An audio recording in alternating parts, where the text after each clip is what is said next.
Hey, good morning, everybody. We're going to be going into a caucus. Both parties are going to go in a caucus briefly here and address the bills which we have on the docket that are scheduled for today.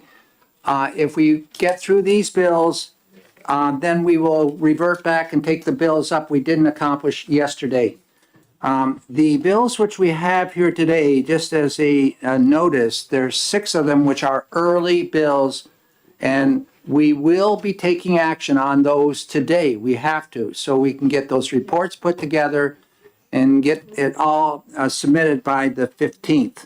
So those early bills, and if you have your sheet in front of you, the early bills are 1288. 1305 is not an early bill. 1305, that's the Freedom of Speech Association. That's not an early bill. So we may not be doing that one today. Going to take care of all the early bills, which have those financial notes first. 1583 deals with the per pupil costs and opportunity for an adequate education. That's your base cost. That, yes, we will be dealing with that today. 1586, establishing a foundation opportunity budget. Yes, we will be dealing with that today. 1656, adequacy for differentiated aid, special education. So yes, we'll be dealing with 1656 today. 1517, relative statewide education property tax, which deals with the SWAP and games of chance. Yes, that is an early bill. We will be taking care of that today.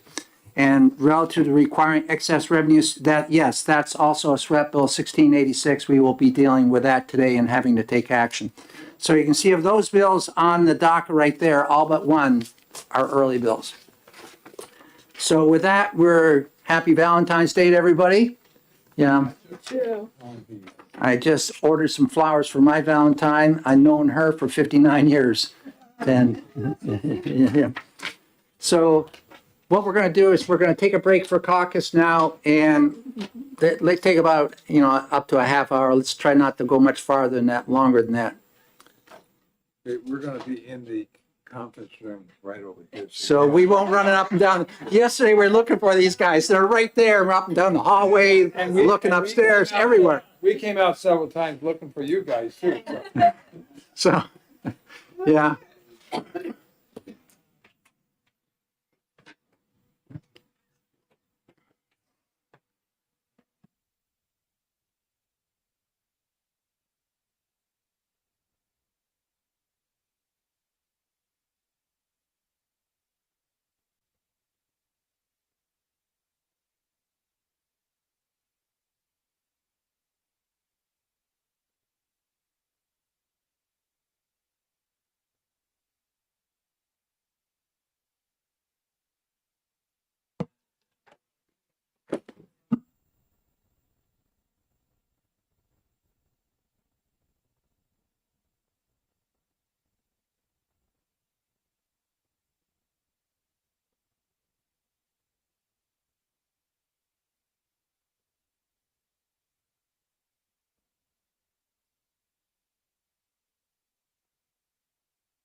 No.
Okay, the order in which we're going to take these bills up today are, we're going to take them in sequential order, starting with 1583, moving down the list, and 1288 at the end.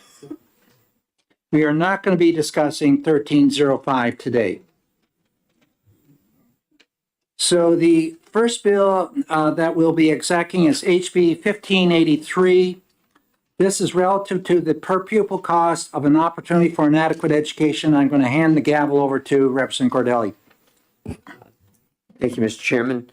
I would call on the chair for a motion on this bill. Yes, thank you very much. I'd like to recommend OTP for 1583. I'll second that. Second by Representative Luno. Discussion by the chair. Yes, thank you very much. 1583 has an amendment, so at this time I'd like to make a recommendation on the amendment for 1583 as ought to pass as amended, and that bill or amendment number is 0620H. I'll second that. Discussion on it. You got it? Okay. Thank you very much, Mr. Chair. This is an amendment that replaces the bill with several components which are within the education funding formula currently or need to be in the education funding formula. I'll look at the first part that's on line 9 of the amendment, and that just ups the base cost for the adequate education from the $4,100 to the $4,404. In looking at the formula which this was constructed from, which was developed back in 2008, subsequently looked at during numerous studies, specifically the 2017-18 study, the Umberger study, and later we have discussed costing in the report that came out in 2020, the commission study. What we recognize here is that the base cost doesn't reflect that we have right now the average cost of a starting teacher within the education system. And that we've gathered information from the school districts, the 2024 teacher minimum starting salary in public school districts. And that minimum starting salary averages out to be, let's get the proper sheet buried in paperwork here, $42,560.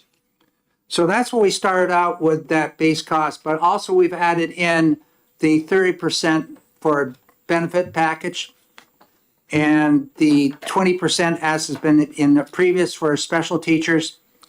And so what we end up after we modified all the components within that formula, bringing it up to a level where it's approaching what those costs are today. I'm not saying we're there, but it's making a move in the right direction.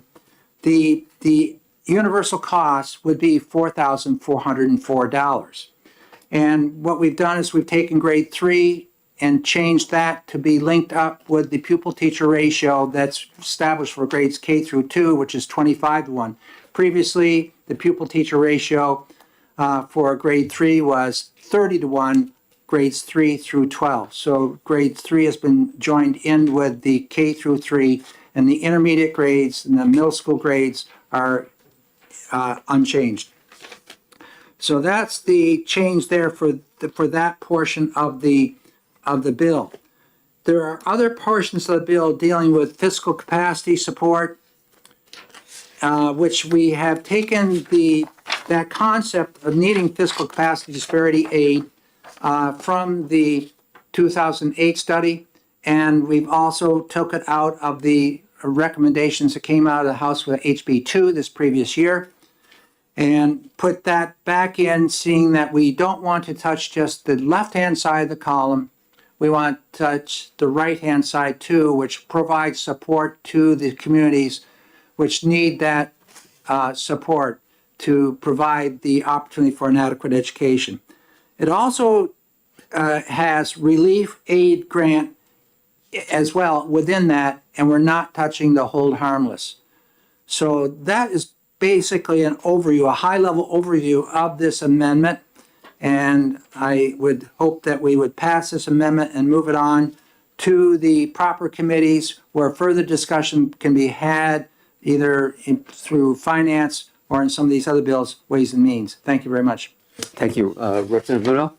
Sure. Thank you very much, Mr. Chair. I believe Representative Ladd's detailed presentation of the bill as amended accurately reflects the bipartisan work of the subcommittee that was tasked by the Speaker's office to consider school funding, and I appreciate the Representative Ladd, Representative Cordelli, Representative Dry, and others on the subcommittee that participated in this good work. So thank you very much. Discussion from anyone on the committee. Representative Belcher. Thank you, Mr. Chair, and good morning, members of the committee. While I do appreciate the work that the subcommittee did on this bill, and while I certainly recognize with the inflationary environment we're in that there is a cost increase in items.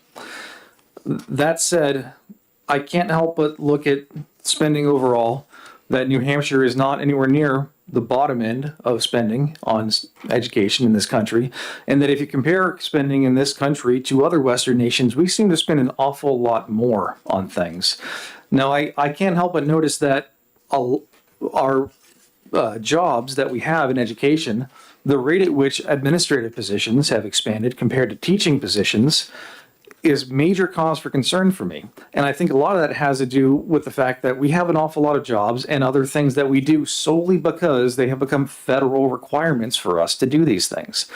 So what I see is an awful lot of room for us to be taking back control of our education as a state from the federal government and eliminating a lot of these costs that are only necessary for that reason. I believe there was a lot of cost savings already to be found within our existing system. And until we address that, I cannot see reaching deeper into the taxpayer pocket to do something like this. Thank you. Further comments? Anyone? Representative Damon.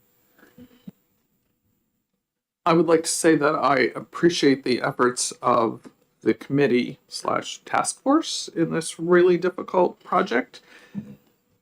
And I don't see this as spending more money on education. I see it as the state working to make a more balanced system of education funding across all our communities, and I support it. Representative Dry. Thank you. So I voted against this recommendation in subcommittee because at the very end of the day, we added numbers to the fiscal capacity disparity, which I supported, and the special ed, which I supported, that was for free and reduced lunch. And my mind had been set on 74 million, and adding 25 million from free and reduced lunch put it up to me what I thought was a big jump. And I voted no because I wanted to discuss that. before I made a vote on it. And so this is the opportunity to discuss it. And I just wanted to know why that extra free and reduced lunch, 25 million, was added at the very end. Thank you. Further comments, Representative Petronell? Thank you, Mr. Chair. Yes, I will be supporting this as amended. However, I want to point out that we are discussing our constitutional duty of funding an adequate education pursuant to RSA 193E2A. However, our local school district just released their 5-year strategic plan, and academics is listed 4th on the list of priorities out of a total of 4. So while I will be voting in favor, the priorities that Governor Wentworth Regional School District defined demonstrate that we need to also hold our local school districts accountable to their constitutional duty to provide an adequate education. Thank you. Further comments from anybody? Representative Ladd? Yeah, I'd like to add that this bill has 2 effective dates within it. The fiscal capacity disparity aid and the enhanced free and reduced, which totals 64 million, is to be instituted July 1, 2024. The base cost increase to $4,404 per pupil is due to increase July 1, 2025. And we're trying to move into this and do it carefully. We are talking in terms of dollars here. The increase for the base cost is a little over $34 million. So if you add the 64 and the $35 million together, the 34, you can see that we're coming up close to $100 million. I believe that this is revenue that is needed in our districts to get us to a level where it's necessary where we can find people to teach in education. It takes an individual a lot of fortitude to come in and know that they're going to be starting out at a salary that what we're paying. And if you look at the starting salaries of some of those that are on the sheet that come in, we're getting salaries still down in the 30,000 range. And that is pretty meager for a young family that has young children. It means both have to be working. And I understand that's part of a society today that really takes 2 adults in a family to make it work. But I also believe that it's necessary to have this money on the right-hand side of the formula. If you plug it all on the left-hand side, for the smaller district, it may help some, but it's not going to have the student population to really show that needed gain that they have and the responsibilities and the ability to have courses like AP within their school. But if we put it on the right-hand side, we're helping the property poor communities and those that have issues in terms of they're capped out with mill rates now, which are over $30 per thousand. Some even higher than that. If you take in the local district, the water district, and add that in. So there are some districts which are really tapping people out and there's nothing left. So, and I don't believe this money that we're providing in adequacy is being misused. There may be some people thinking that, well, it's not the right priority, but that's a decision that's made by the local school board. Thank you. Further comments, Representative Cascadden? Thank you, Mr. Chair. Just wanted to add that this particular bill, again, doesn't quite meet the lawsuits that have occurred in the last 3 years because it doesn't fully fund adequacy. However, it moves the state in that direction. And because from the numbers that I had gotten in the subcommittee that there was a balance of about 145 million in the Education Trust Fund, adding 99 million of that is very fiscally responsible in our roles with the state money, as opposed to increasing an EFA to 500% with no dollar limits. So I think we're being very fiscally responsible by identifying those categories that are very needed, and it moves us in a direction of fully funding an adequate education, which is our responsibility.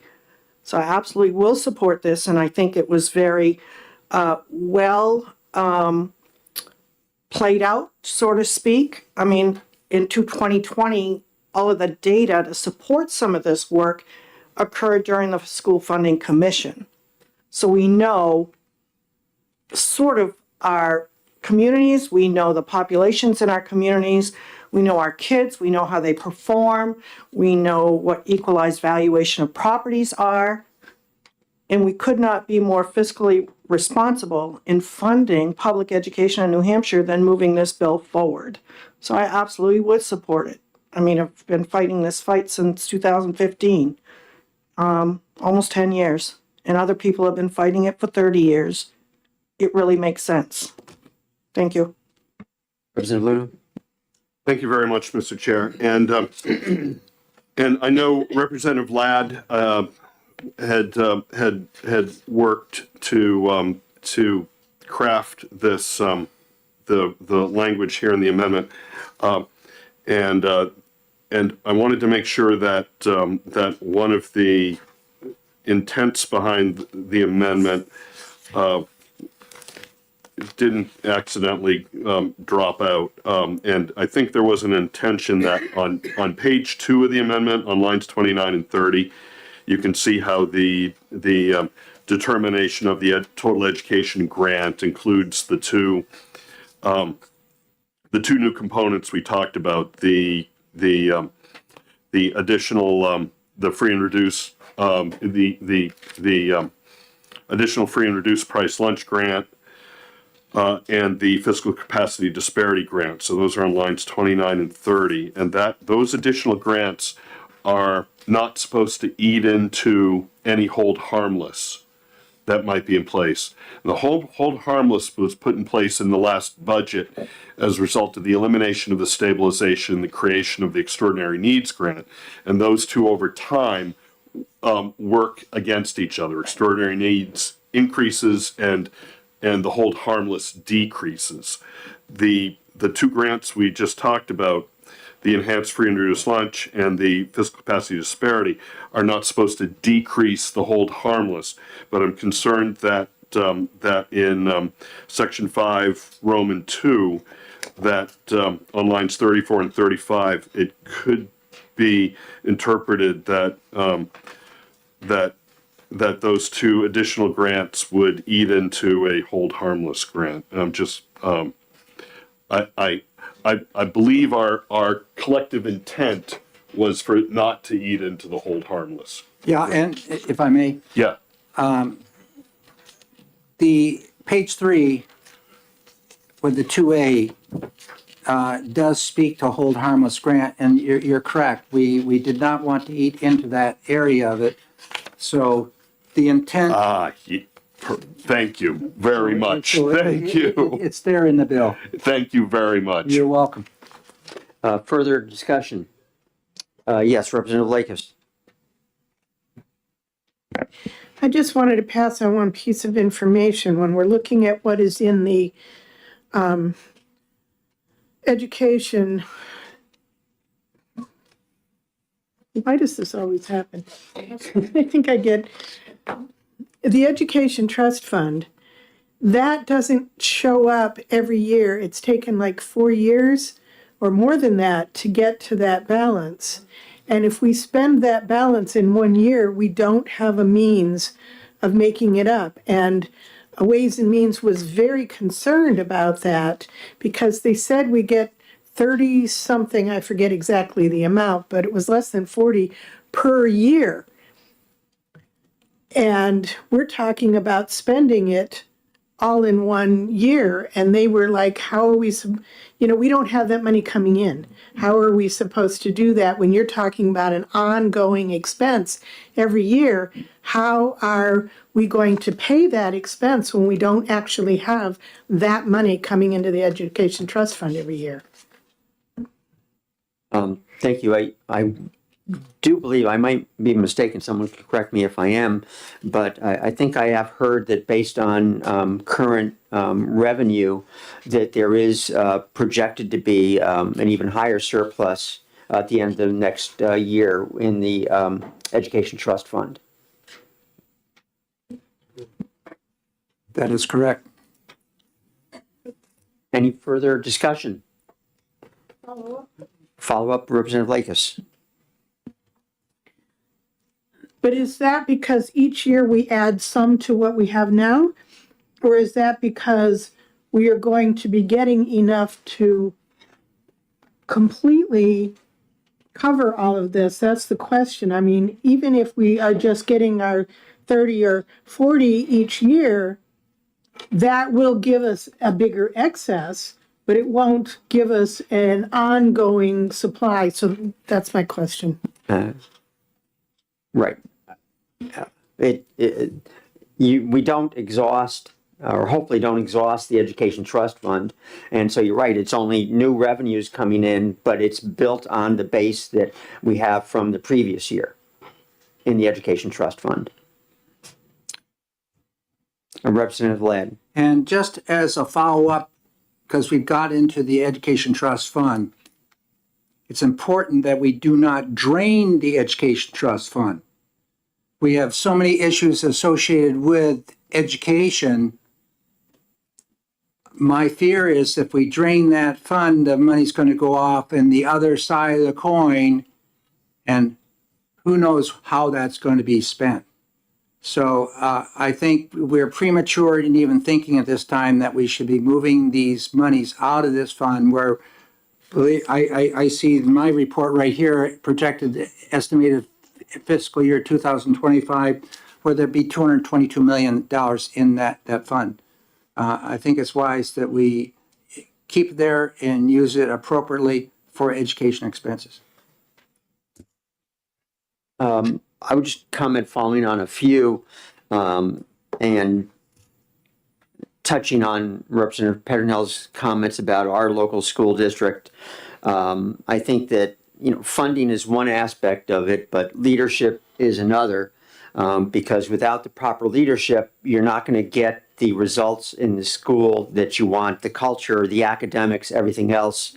And to see that our school district has declined in the past 2 years in terms of ELA proficiency, but yet they're not going to address that until the 27-28 school year is troubling.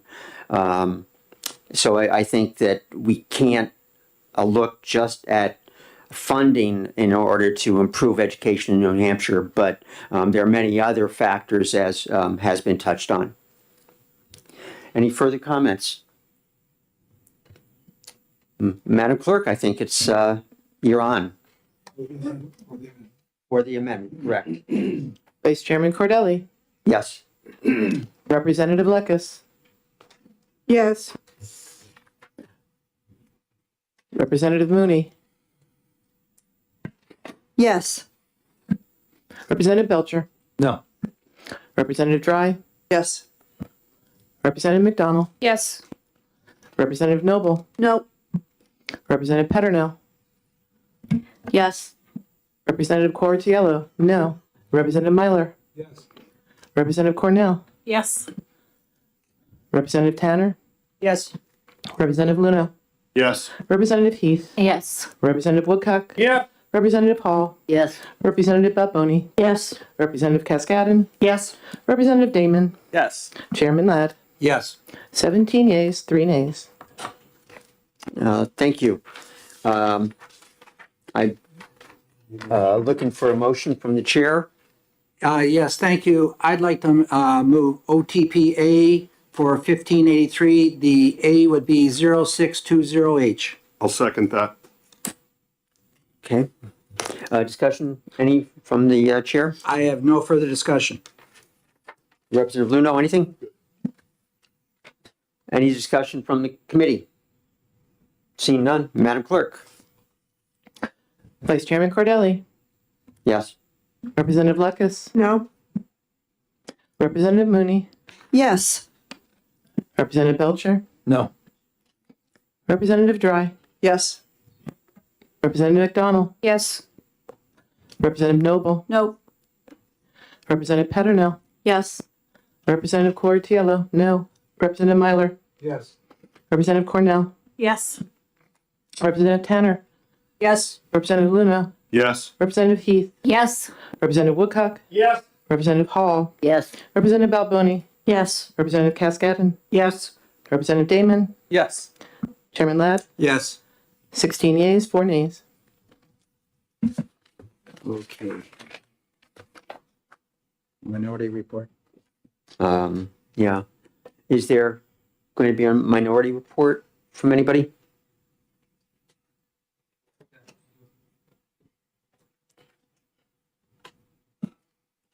You wanna Okay. Take the gavel back? Yep, I'll take the gavel back and we'll move down to the next bill. That's HB 1586, establishing a foundation opportunity budget program for funding public education. I look to Representative Dry for a motion. Thank you. I would- 1586? Sure. Yeah, I totally understand that. I'd like to make a motion for interim study. And I'll second that. We have a motion made to interim study 1586, establishing a foundation opportunity budget program for funding public education, made by Representative Dry and second by Representative Luno. Representative Dry, do you like to speak to your? Yes, I would. Thank you. This is a complicated issue, and it's a different approach to an issue. And even with a subcommittee, I don't feel like we gave it appropriate time to digest and analyze. Representative Lekes and I went through the spreadsheet one time, one evening, and it took us a long time just to figure out for one school how this might apply. And I feel like interim study is the place to go. Rome wasn't built in a day, and finding changes for an education funding formula can't be done in a day either. Representative Luno? Thanks very much, Mr. Chair. I appreciate Representative Dry's comments on that. I concur with that and appreciate the subcommittee's support for interim study as well. So thank you. Is there further discussion from the committee? Not seeing any. Madam Clerk? Vice Chairman Cordelli, Yes. Representative Lekes, Yep. Representative Mooney, Yes. Representative Belcher, Yes. Representative Dry, Yes. Representative McDonald, Yes. Representative Noble, Yes. Representative Peternell, Yes. Representative Cortiello, yes. Representative Myler, Yes. Representative Cornell, Yes. Representative Tanner, Yes. Representative Luno, Yes. Representative Heath, Yes. Representative Woodcock, Yes. Representative Hall, Yes. Representative Balboni, Yes. Representative Cascadden, Yes. Representative Damon, No. and Chairman Ladd, Yes. 19 yeas, 1 nay. Is there any objection to putting this on consent? Thank you. Representative Dry, you'll be writing the report. Congratulations.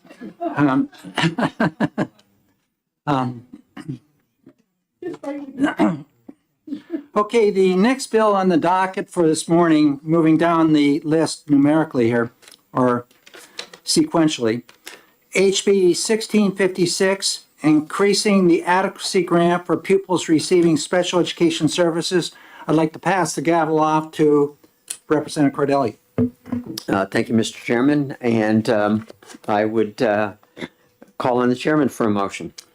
Yes, thank you. I'd like to recommend OTP. Second by Representative Myler. Discussion? Or a motion? Yes, I do have a motion for an amendment here for 1656. This is 0603H. And I'd like to recommend that this amendment be attached to the OTP. Seconded by Representative Myler. Discussion? Thank you very much. The committee which we set up this last several weeks, which I feel was a very productive model for us as a House of Representatives to follow in the future, where we integrated folks from policy, from Ways and Means, and from Finance onto that subcommittee. It gave us a greater depth of understanding the various aspects associated with all these bills, not just from a policy perspective, but where does the revenue come from? how does this integrate with the finance structure that we have given the adequacy formula? And I'd like to thank those people that were on all the folks that were on that committee. We had 2 from finance, 2 from Ways and Means, and we had 6 from the policy committee right here. This bill, this amendment addresses the issue that has come and surfaced during numerous studies that we've had regarding the adequacy portion of our budget. That is the left-hand side, base cost, and the differentiated aid components. When we're talking about special education here, we're not talking about the area of special education which is addressing catastrophic aid, or as we call it, special education today. That's a different pot of money and a different, very difficult issue which must be resolved as well. What we've done with the differentiated aid component, however, is we've taken the differentiated aid for special education and looked at these 13 different IEP categories that we have there. And we've looked at the special education services and support needed for delivering these different areas of special education. And in working with the Department of Education, we were able to better understand how we might weight out by giving a weighted value to the category in which a student may fit into. We're talking over 30,000 students here in this state which receive special education support. And we got specifically the number of students that entails in each of the categories. We identified 3 different categories of special education to weight out. Those categories involve, let me get to the sheet right here.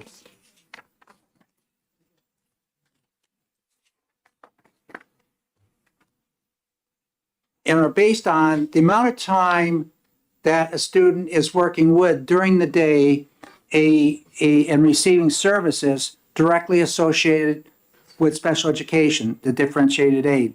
So we've identified 3 categories, category A, B, and C. Category A is those students which are inside the regular class 80% or more of the day. And so they're inside the regular class 80% or more of the day. That means those are the students that really receive less service than the student that's, let's say, in a residential placement or receiving services for a good part of the day. So it is the feeling of the committee, I'm looking for my weighted sheet here. I have those weights if you want them. Okay, I believe it started with like 0.6, 1.2, 1.8. You are correct. Of the base cost. Yep. And what we're trying to do is recognize that the one shoe fits all right now formula which we have one amount of money which is allocated for differentiated for all. That's not adequately meeting the needs of our special ed department and those kids needing these services. So we've weighted out the first level at a 0.6 of the base cost. And so it's a 0.6 of the $4,404. And we weighted out category B, and there's 2 categories within B, and this is a result of how our information is reported to the federal government. And the Bureau of Special Education Support at the Department of Education has a data fact sheet here. I'm looking at it.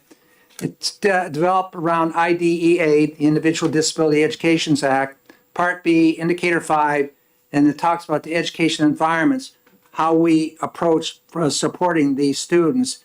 And they have 3 categories, as I mentioned, A, B, C, and D, A, B, and C. B is broken down into 2 categories within the federal reporting. Inside regular class, less than 40% of the day, and inside the regular class, 40% through 79% of the day. So basically what it is all those students receiving 79% on down are in category B. And then category C is the category where we have homebound students, those which are being hospitalized in hospitals, those that are in residential placements, those are oftentimes boarding students. And we have those that are in separate schooling situations. And so So the way it shakes out is that I'm looking for my master sheet here, which is of course buried. Okay, in category A, we have projected for FY '25, 24,153 students. In category B, we have 6,193 students. In category C, 619 students, for a total of 30,965 students with special education IEPs. No, I don't know, yeah, but I don't. The cost of providing this program will increase by $35.122 million. So approximately $35 million increases the cost of to do this. And we feel it's very appropriate that we be doing this to support the needs of these students. And also to support the local school districts. Local school districts now, if they're receiving $2,300 approximately for special education, we are really asking the school district to pick up a huge burden, especially when you start adding in catastrophic aid.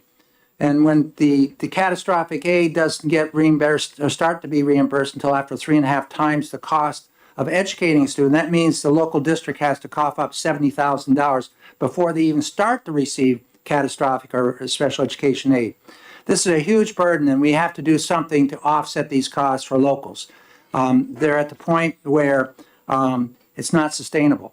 And we have an increasing population within special education. So this bill does address this. It's a good move forward, especially by integrating the concept of weighted values for different levels of IEP. This is being done in multiple states throughout the country today, rather than just having one weight, multiplying that, as a portion of the base cost, isn't satisfactory. And we are in a minority of states right now. And so I'd like to recommend that we move forward with this amendment. I apologize for taking so much time. Any further comment from the seconder? Nope, he's covered. Representative Lakis, I see your hand. My comment is really just, I guess, a grammar thing. To me, the way it's written in it, and I kept reading it to try to figure out what it was actually saying, given the percentages that were here, it looks like, to me, it's saying that the pupils are receiving special education services inside regular class 80% or more of the day, as opposed to the pupils who are receiving special education are inside regular classes 80% or more of the day. So it actually looks like they're getting more special services in A than in B, just because of the way it's worded. And I'm not sure how to fix it, but it looks like they're receiving special education services 80% or more of the day. And that it's in regular classes. And so, Can I respond to that? I don't know, that's. I'll respond to that. When we worked with the director at DOE, Ms. Fredette, this was discussed, and the reporting formula, which is sent out to school districts, and I have the table here which they received back. It says specifically, category B is broken into 2 categories for reporting. I think she was talking about category A. And category A is specifically written inside the regular class, 80% or more of day, and that's for ages 5 through 21. That's where the majority of the kids are. So I guess that, we're trying to reflect the language which is being used right now in accordance with the procedures at the department. Representative Lakis. Follow up, please. Yes, I get that they're inside regular class 80% or more of the day, but the way it's worded, it seems like they're getting they're getting special education services inside that regular class 80% or more of the day. And they're not, some of them are just being pulled out sometimes. They're not getting their services inside. It's just, it's just a grammar issue. It's not a what are we trying to do issue. It just reads differently, I think, than what I you're would trying concur with you. to do. It's something though that this has to be worked out. Now, you gotta remember, the subcommittee had, what, a couple weeks to really get on this. And we are using language which was provided to us by the department in conjunction with the federal form, which they have for IDEA. I think we're all on the same page in terms of how to interpret this. It will be going to another committee, obviously. So that may be something which we want to clarify there. I think trying to do it today at this committee, knowing that this has to be out of here, the intent is there. Representative Dry, did you have your hand up? Okay, Representative Heath? Thank you, Mr. Chair. I just want to say thank you. I think this is sending a signal to our local school districts that have been spending in excess of $800 million a year on special education services. I think it doesn't solve all the issue because I think we have some federal issues that we need to take care of as well. But I think it's a beginning and it sends a real strong message to our local taxpayers that we're listening and we're trying to make a difference. Thank you very much. Representative Cordiello? Thank you. I have just a really quick solution. After services on line 15, have a comma and then the words who are. Pupils receiving special education services, comma, who are inside regular class. I didn't know if it was appropriate to say now, but I couldn't help myself. Good job. Representative Belcher? Thank you, Mr. Chair, and thank you for the subcommittee for working on this. I very much appreciate the intent, and I certainly recognize that we have a very real problem with issues with funding, especially some of the more catastrophic instances of disability at the town level. I think what we really need to be doing is figuring out how do we get the state to fully backstop these localities when it comes to these catastrophic cases. But we need to do that with 100% making sure we do not create any perverse incentive toward the proliferation of IEPs in general. The other thing I want to speak to on this is that we've heard testimony that as of right now, money in the special education fund is not just being used for students with special education needs. We've heard that there is money from this program flowing to MTSSB, which is a divisive program that therapeuticizes all students, not just those who have been identified with a need for it. So as of right now, I can't support across the board increases until we actually make sure that this fund is not being turned into a slush fund, that it's being used exclusively for students with disabilities. Because as of right now, I can't honestly say that if we put this in the law, how much, if any of this, is going to be used for students with disabilities versus being shifted to the MTSSB program. I think you might be referring to another piece of legislation that we've discussed in terms of special ed funds, and not necessarily this bill. Representative Damon. Thank you, Mr. Chair. I just want to clarify from my understanding that I believe the number Representative Ladd quoted was 35 million. That is enough to fund what this amendment proposes to do with no prorating. Yes. Thank you. Representative Ladd?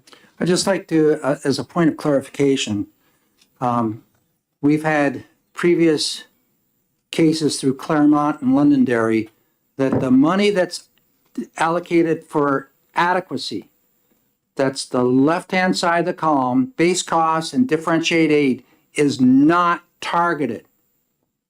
That means it's unconstitutional for us to say, you must spend this money for this particular task, even though we're saying it's for ELL, or we're saying it's a result, or SPED, or if it's a direct result for the FNR that's there for poverty, it goes down to the school board to use, hopefully for that task, because they're going to have to pay that money anyways out to cost out that special education. And right now, we know that the costs for special education are surmounting what we're providing.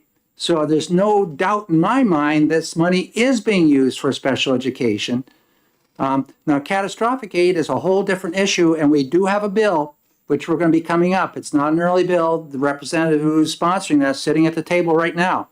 And we've had discussion even just yesterday, how we approach that, not as a committee, but we had the discussion, how to approach this and how to really get a study done on how we're going to allocate monies that are going to cover the cost of the, as you speak to, Representative Belcher, the catastrophic aid issue is a huge issue. And we have multiple districts that are shouting about this one. And we need to look at it. And it's my suggestion that I saw a whole lot of work being done in a short time when we involved people on a committee that came in from Ways and Means, Finance, and Policy. And hopefully we can set up a similar situation that will move us forward and come out with that answer that we're all looking for. How can we help that district that all of a sudden has a kid walk in the door and there's another $300,000 child that we don't have any money in any account to satisfy? Thank you. Representative Tanner, did you? No? Okay, thank you. Representative Belcher? Thank you, Mr. Chair, and thank you for that clarification. I just wanted to seek one further piece of clarification. I wasn't on this subcommittee. And as you said, based on the constitutional ruling from the court, we cannot direct adequacy funds from the state level. But is there any reason that we would have to address this issue under adequacy as opposed to under catastrophic aid, where we can direct those funds just to special education use? And I can respond to that. When we put money out in the extraordinary needs grant or some other grant on the right-hand side, those are grant monies, which can have accountability linked to it. And before we go that route, I think what we have to do is there's other means that we have available to us to really assess where this money is going. Especially, I have real concern about residential placements, out-of-state placements, and ensuring that that money is being used appropriately and we're getting the value back for what we're spending. And the way we really ascertain that is through the LBA and a performance audit. And that's a huge task that we may have to take. Representative Dry? Thank you. And that is my question. Can you give us a status of audits on this subject?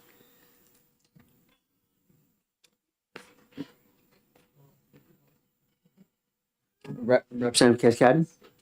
Thank you. Yes, it was. So this is really a remarkable bill in terms of telling communities and school districts that we're paying attention. I mean, for anybody to understand that there is no way this is a slush fund, is you need to understand what ESEA is as a federal law.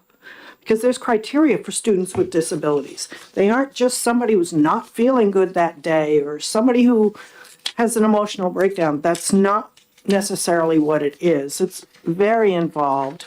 And some of these students identified are very involved medically as well. I think it's very remarkable to have these categories that are so important. Every single student that qualifies to be identified, and that doesn't necessarily mean a slow learner. A slow learner does not necessarily meet the criteria to be identified for a student who receives special education services. But the categories, all kids need to be in the least restrictive environment first. And these categories really send a message that schools need to be set up to have a variety of programs to service kids in small groups and large groups. And then the equipment that needs to be purchased on any given day for any given student is all based on federal law requiring a school district to have these items, to have this specialized staff, to have this space. So there's a lot of federal requirements that you must have.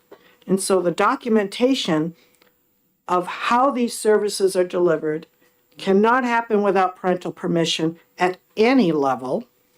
And it also tracks progress of students to make sure that there is always the goal of least restrictive environment, so that the fact that we have this category A, B, C, and I think we had looked at some point at the Education Commission of the 50 states on school funding, and we really, really needed to do something. And I just would love to see this happen. Thank you. Thank you. Anything for Representative Dry? Thank you for that discussion. I was actually asking for like the LBA's audit of things, where the Yeah. status of that is. That's a report, that's a very lengthy report that they do, and they report back to the legislature on that. As far as audits are concerned, the DOE 25 form does not have to be audited. Some school districts, I would imagine the larger ones like a Manchester, certainly audit that form before that goes out to the department. Smaller districts may not, but all districts are required to audit each year. And so we have a good idea of how where the assets are, where the revenues and where the expenses are. However, we need to get down deeper into these expenses, and we're not getting all that information. So I'm not saying we're going the direction of a performance audit, but it may lead to that with some of the issues which we're dealing with, some of those severe issues of placement outside this state. Yeah. Anything further from the committee? Seeing nothing, Madam Clerk, we're on Amendment 0603 to 1656. Vice Chairman Cordelli, Yes. Representative Lekis, Yes. Representative Mooney, Yes. Representative Belcher, No. Representative Dry, Yes. Representative McDonald, Yes. Representative Noble, Yes. Representative Petterno, Yes. Representative Cortiello, yes. Representative Myler, Yes. Representative Cornell, Yes. Representative Tanner, Yes. Representative Luno, Yes. Representative Heath, Yes. Representative Woodcock, Yes. Representative Hall, Yes. Representative Balboni, Yes. Representative Cascadden, Yes. Representative Damon, Yes. Chairman Ladd, Yes. 19 yeas, 1 nay. Is there a further motion, Chairman Ladd? Yes, I'd like to recommend 1656 as OTPA with Amendment 0603H. Is there a second? Second by Representative Damon. Any further discussion, Mr. Chairman? No. No. Seeing anything from the committee? Seeing nothing. Madam Clerk, OTPA on 1656. Vice Chairman Cordelli, Yes. Representative Lekis, Yes. Representative Mooney, Yes. Representative Belcher, No. Representative Dry, Yes. Representative McDonald, Yes. Representative Noble, Yes. Representative Petterno, Yes. Representative Cortiello, yes. Representative Myler, Yes. Representative Cornell, Yes. Representative Tanner, Yes. Representative Luno, Yes. Representative Heath, Yes. Representative Woodcock, Yes. Representative Hall, Yes. Representative Balboni, Yes. Representative Cascadden, Yes. Representative Damon, Yes. Chairman Ladd, Yes. 19 yeas, 1 nay. Is the consent? Yes. Okay, thank you very much. Okay, we're going to roll on down here, and we're going to be dealing with HB 1517. This is relative to the statewide education property tax and excess revenue from games of chance. I look to Representative Lekis for a motion. I move OTP. Is there a second? Second. So we have a motion made by Representative Lekis as OTP and second by Representative Cordelli for HB 1517. Further discussion from the maker of the motion. There is a move to take the money, extra money out of the Education Trust Fund and put it in the general fund. And this would be an alternative, which would say, take the excess money, the excess, not just what happens to be in it, but over and above what we normally would get, and use it to directly reduce taxes on the residents of the state. And I see that we come in all the time we have people, please reduce our taxes are killing us, property taxes are killing us. This is an opportunity for us to actually reduce those property taxes by applying that extra money that may come in from gambling directly to what a town would have to pay for SWEP. So instead of having to pay whatever it is that is calculated, it would be that much minus the money that is coming in from this excess gambling money. So it is a way I see of directly reducing people's taxes. And I think that is an excellent thing, and I would much rather see that happen than just put into the general fund. Thank you. Further discussion, Representative Cordelli? Thank you. I agree with the comments of Representative Lakis. Just add that during the hearing, the discussion was of the $6.6 million as the base to determine what was excess revenue. And I think that there was wide agreement that the next committee could better look at that $6.6 million to see if that is in fact the right number. Thank you. Further discussion, Representative Belcher? Thank you, Mr. Chair. And I would tend to agree with all the previous comments. And I'd just like to add that this wouldn't do anything to reduce the fund, because it's only if increases go over the certain amount that already exists. And it gives the localities this option that if they need money for their school for whatever reason, well, if we're reducing the state portion of the SWEP, there's no reason they couldn't offset that with the local portion with a net zero effect to their local taxpayers and recoup those funds for what they need to do locally. Thank you. Representative Myler? Thank you, Mr. Chair. I think I made my position pretty clear about my feelings about games of chance. I'll be voting against this. But further, in the conversation that we had just the other day with Representative Harrington, there was really no idea of exactly what the impact of this would be. There was no data presented other than the numbers about the 6.6 million. We have no idea what that is. We have no idea what's coming in from the gaming program here in the state. And I just think there's a lot of information that we don't have yet, and to pass this on without having that data is really not very responsible of this committee. And I would urge members of the committee to vote against this OTP. Further discussion? Representative Luno? Thank you very much, Mr. Chair. So, we tried this experiment 4 years ago in the state budget when the SWEPT was reduced by $100 million and pretty much turned out to be a failed experiment then. It didn't really save anybody, reduce anybody's property taxes by very much at all, but it did put high demands on other revenue sources to make up for that difference in the education trust fund. So I think certainly for those reasons, it's been tried before. It failed back then. There's no reason to think this is going to be any different. Further discussion? Representative Cordelli? I would just point out that when that reduction to SWEP did take place, there was offsetting funds identified, and that was part of the calculation and part of what was included in the budget at that point.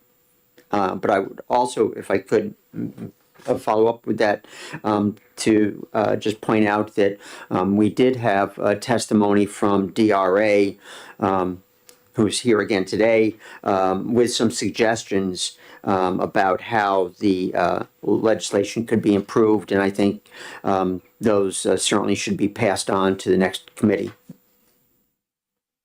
Further discussion on the bill? Representative Myler? Then Yeah, Representative Lucas? just to add to my note, should this motion fail, I would move to interim study this. Representative Lucas? I kind of object to the idea that no savings. I think that depends upon what town you were in. Our town did actually have a tax savings, and our taxes did actually go down because we did not choose to take that money and spend it elsewhere. We used it to reduce our taxes, as was the intent. And so this is a local control issue. If the taxpayers decide they're going to use that money that we give back to spend elsewhere, that's up to them. But we have given them the opportunity to save money on their taxes, and some towns did. Thank you. Representative Cordiello? Thank you, Mr. Chair. I just want to go on record. I'm no fan of gambling. I think it does a lot of harm to people, but my supporting this bill is in no way a support of gambling itself. Gambling will go on whether or not we have this bill, but it does, in a way, bring some good out of it. And I know that there are organizations who benefit greatly from this sort of charitable gaming. So, Further discussion. Representative Belcher? Thank you, Mr. Chair. I just wanted to further clarify some of the information we just heard. So with this bill, we know exactly what the effect of this bill will be on the education trust fund because we have those numbers and it isn't to drop beneath a certain number in the future. It's only things in excess of that. So the only unknown we have with this bill is how much, if any, money we will be returning to taxpayers. Thank you. Further discussion? Not seeing, we have a motion on the floor. The motion is OTP made by Representative Lucas for 1517. Madam Clerk? Vice Chairman Cordelli, Yes. Representative Lucas, Yes. Representative Mooney, Yes. Representative Belcher, Yes. Representative Dry, Yes. Representative McDonald, Yes. Representative Noble, Yes. Representative Peternell, Yes. Representative Cortiello, yes. Representative Myler, No. Representative Cornell, No. Representative Tanner, No. Representative Luna, No. Representative Heath, No. Representative Woodcock, No. Representative Hall, No. Representative Balboni, No. Representative Cascadden, No. Representative Damon, No. Chairman Ladd. Yes. 10 yeas, 10 nays. Representative Myler? I would move to interim study this bill. Is there a second? We have a motion made by Representative Myler and second by Representative Damon to interim study 1517. Is there a need for a caucus? Or are we ready to move on? I had a procedural question. I guess it could apply to everyone, not just the caucus. If this was interim studied in our committee, would that impede a representative from bringing it back to be reassigned to Ways and Means next year? An interim study results in the study either making a recommendation that it move forward or not, or even projecting some kind of an amendment to, work on it. So it wouldn't be occurring in this biennium, it'd be in the next new legislation submitted in that November, whenever. Yeah. Yeah. Any further discussion? Madam Clerk, would you please call the roll? Vice Chairman Cordelli, No. Representative Lucas, No. Representative Mooney, No. Representative Belcher, No. Representative Dry, No. Representative McDonald, No. Representative Noble, Nope. Representative Peternell, No. Representative Cortiello, no. Representative Myler, Yes. Representative Cornell, Yes. Representative Tanner, Yes. Representative Luna, Yes. Representative Heath, Yes. Representative Woodcock, Yes. Representative Hall, Yes. Representative Balboni, Yes. Representative Cascadden, Yes. Representative Damon, Yes. Chairman Ladd. No. 10 yeas, 10 nays. Representative Myler? Move to ITL. Second. Okay, we have a motion made by Representative Myler, second by Representative Luno. The motion is ITL. Representative Myler? I think enough has been said. Yeah, I know, we know where we're going. Yep. Representative Luno? Let's give it a drive. Okay, any further discussion? Okay, Madam Clerk, would you please call the roll? Vice Chairman Cordelli, No. Representative Lucas, No. Representative Mooney, No. Representative Belcher, No. Representative Dry, No. Representative McDonald, No. Representative Noble, Nope. Representative Peternell, No. Representative Cortiello, no. Representative Myler, Yes. Representative Cornell, Yes. Representative Tanner, Yes. Representative Luno, Yes. Representative Heath, Yes. Representative Woodcock, Yeah. Representative Hall, Yes. Representative Balboni, Yes. Representative Cascadden, Yes. Representative Damon, Yes. Chairman Ladd. No. 10 yeas, 10 nays. Okay, who's going to write the report? I guess I do. Representative Myler? Yep. And the And- motion will be ITL. ITL. And your motion's OTP. Yes. Okay. Need those reports today. We're gonna take one more bill up before lunch and then we'll break, and then come back and do the last one. HB 1686, relative to requiring excess revenue raised through the statewide education property tax to be remitted to the Education Trust Fund and prohibiting the Department of Revenue Administration from setting negative local and county tax rates on real property.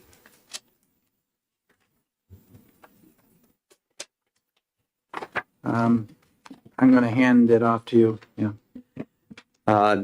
Thank you. And I call on Chairman Ladd for a motion. I'd recommend OTP.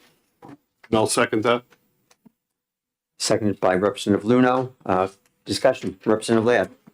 Yes, I feel that this bill needs to go to Ways and Means, and there's a lot of issues that I don't think this committee is, it's not our task. And it probably should have been a bill that gone to Ways and Means from the get-go. But I'm not going to speak any more to it. That's just my slant. Representative Luno. I agree with what Representative Ladd said. Representative Cascadden. Thank you, Mr. Chair. Just want to make the statement that this bill would be a response to the Rand case that was recently filed and the summary judgment that was provided. And this is showing the courts and the public that we are responding and taking those judgments seriously. Further comment? Representative Dry. Thank you. If this goes to Ways and Means, where's the place, maybe this is a better question, where's the place to address the part about setting negative local tax rates? Because we've heard from DRA that there were some that were not associated with SWEPT that were naturally occurring. And I want to make sure that that doesn't get passed forward. Why don't you ask for technical support? Yeah. Let me answer one more question. Representative Lakes, did you have a separate question? Yes. A different question? Yes.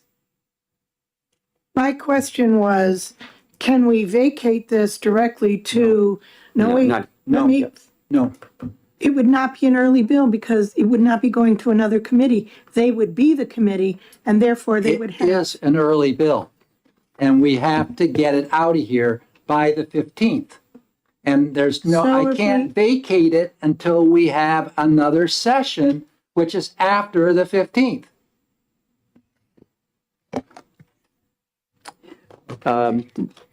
Perhaps the gentleman from Department of Revenue Administration could come up for some technical questions.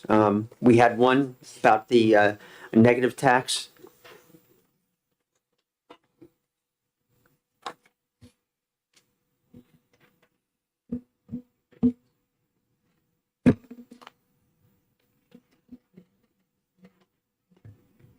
Thank you. For the record, my name is Bruce Kenur. I'm the supervisor of the Municipal Bureau at the Department of Revenue. Representative Dry, would you like to repeat your question? Thank you. Just going back to what we did in the subcommittee, could you tell us about places where there are negative tax rates set?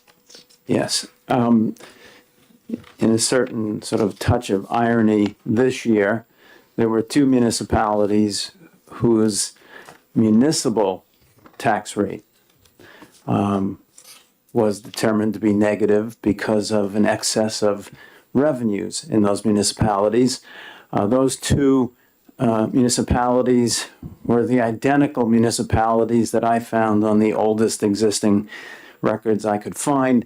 I believe it was 1975. They also had negative local municipal rates due to probably the same reason, the excess revenues associated with each. Yeah, follow-up? Yes. Follow-up would be if this bill went through as passed, you would be basically unable to set you would not be able to set a negative local education or county tax rate to offset other taxes on real property. My reading of the bill as written, it would preclude setting any negative rates.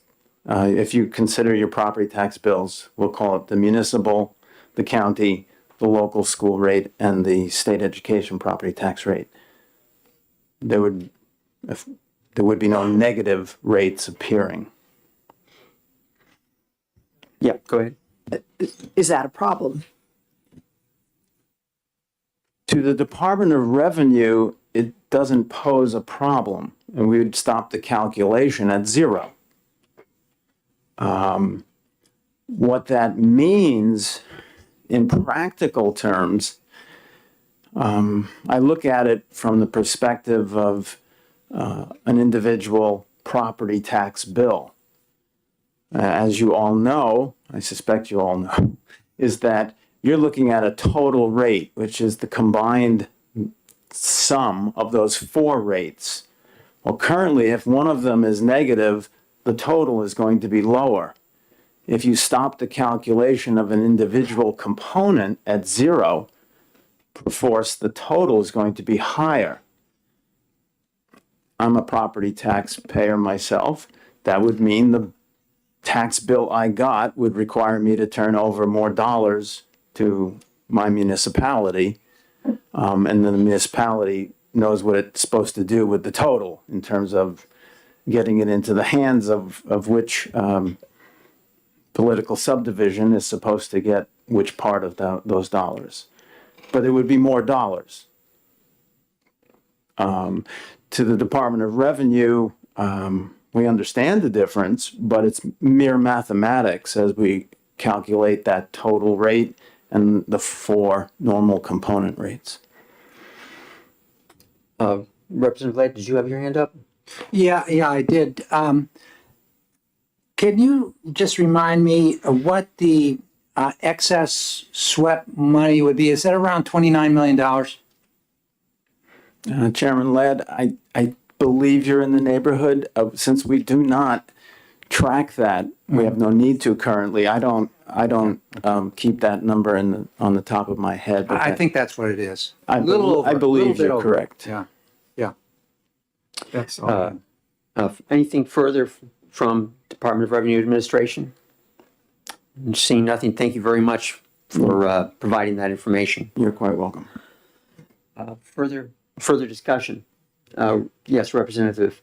But if we pass this and then it went to Ways and Means, nothing would prevent them from amending this to say that communities can have a minus tax rate. Another committee could amend it, yes. Could amend it, okay. They may not want to. If I could just comment, I will be opposing the OTP motion. I think that things have gotten conflated in the courts about SWEPT and the arguments that it's unconstitutional. The SWEPT is calculated uniformly and proportionately, which is, I think, what is required under Article 2, Section 5 of the Constitution. The discussion becomes the distribution of that money and the fact that some local communities that collect more than that can keep it. And I don't see anything that in the Constitution that says that cannot happen. I don't want to play judge, but I know I'm contrary to some opinions, but I think that, and as I have read, the Londonderry decision did talk about this and say that the money should be returned.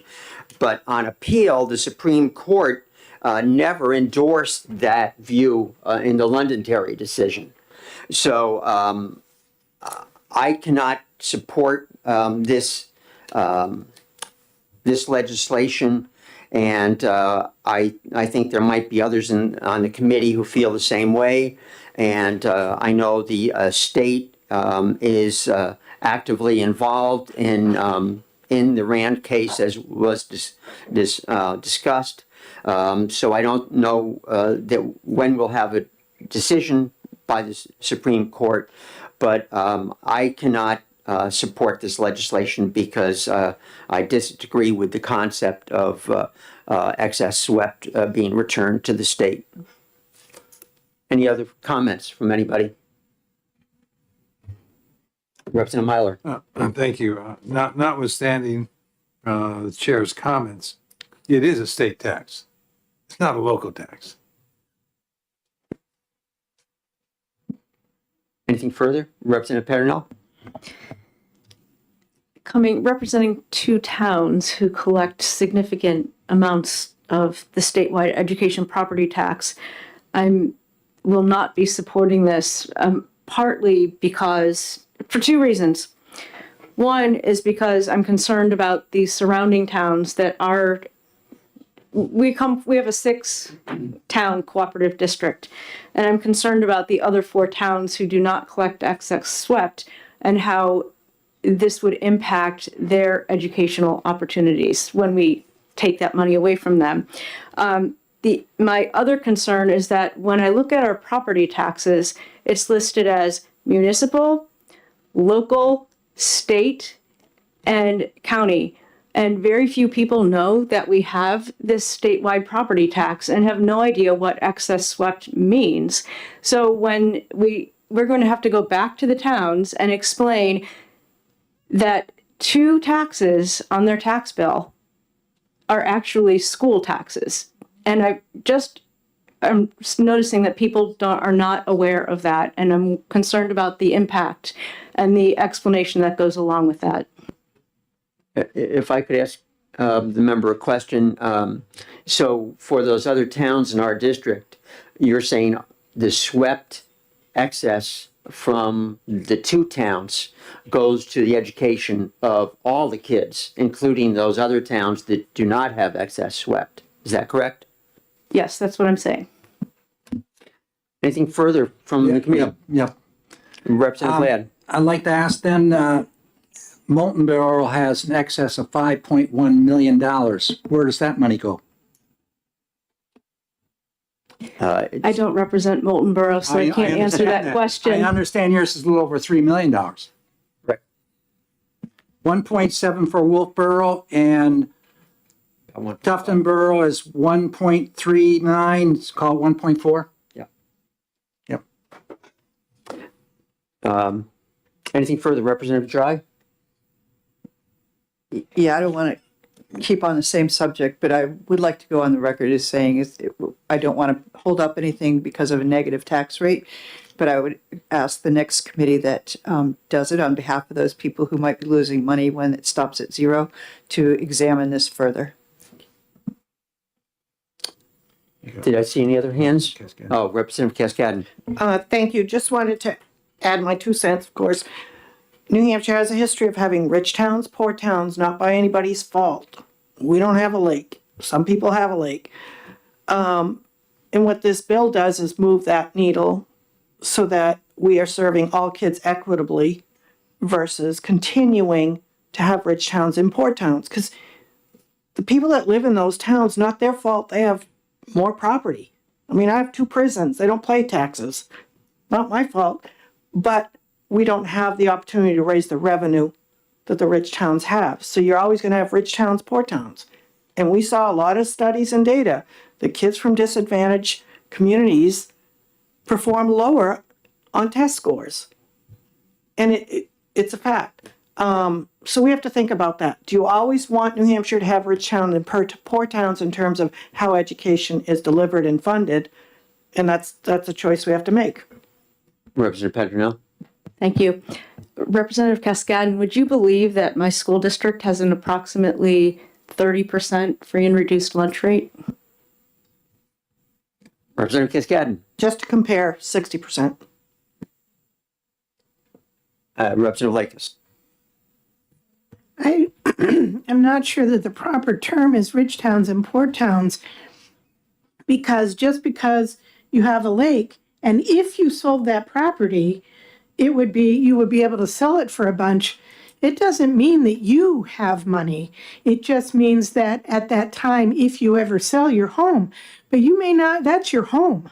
And so you may have bought that 50 years ago, right? 40 years ago. Doesn't mean you have money. It doesn't mean you're rich. It just means that if you were to sell your home that you live in, then you'd have money maybe and be rich. But until then, you're whatever you have.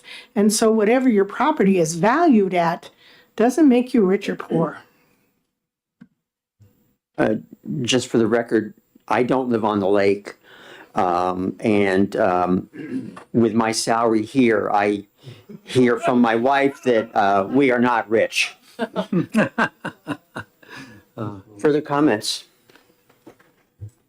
Representative Ladd? Yeah, I think this can be very divisive. I was on the floor in 2011 when we had this conversation, and it was a good half-day conversation, and everybody was digging down inside, seeing where they stood in that one. So I recognize that folks are going to be probably voting their conscience on this one right here. I live on a river, and that doesn't really give me a whole lot. The fishing's good in there, but I have 5 taxes because we also have, amongst the 4 you mentioned, district tax. And so that's the water system, et cetera, et cetera. So that adds up too. So when we get that mill rate way up in the mid-30s, it's tough. It's very difficult, especially in a town where we don't have the industry to back it up or support us in that the property valuation also. Vote your conscience in this one. Anything further? I think we've, oh, yes, Representative Tanner? Okay. Seeing nothing further, I think, Madam Clerk, we have an ought to pass motion on 1686 on the floor. Vice Chairman Cordelli, No. Representative Blackus, No. Representative Mooney, No.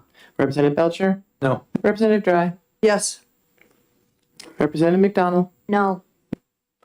Representative Noble, Nope. Representative Petronell, No. Representative Cortiello, no. Representative Myler, Yes.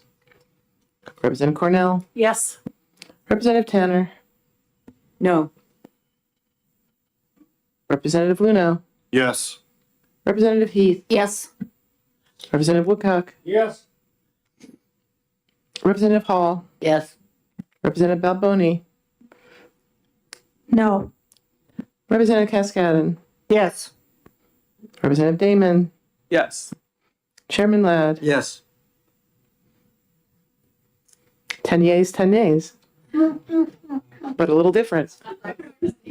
It's scattered, isn't it? Yeah. I have to slow down a little because, yeah. Okay. Motion? A motion, yes. I would move ITL. Second.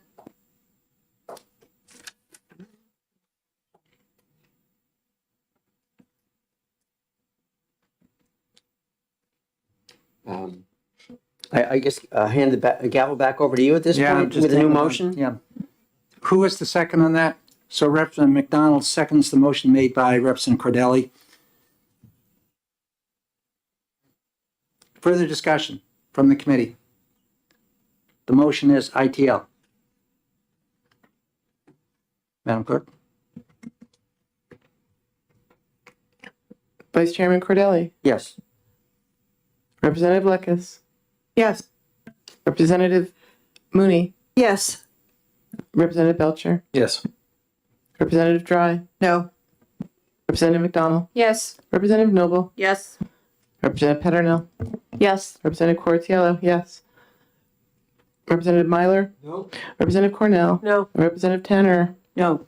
Representative Luno, No. Representative Heath, No. Representative Woodcock, No. Representative Hall, No. Representative Balboni, Yes. Representative Cascadden, No. Representative Damon, No. Sorry. Break. okay. Chairman Ladd, No. So now nine yeas, 11, 9 yeas, 11 yeas? Or nay? Yep, okay. I need to change my vote. I got confused. Okay, me too. Okay, I apologize. all right, that's why I'm pausing. Okay, so 10, so then it's 10-10. Okay. Yeah. So I didn't know why it was. Interim study? Okay, so we have no recommendation here. So, are there any subsequent motions to be made on this? Could I move interim study? Yeah. There's a move to interim study the bill with a second from Representative Belcher.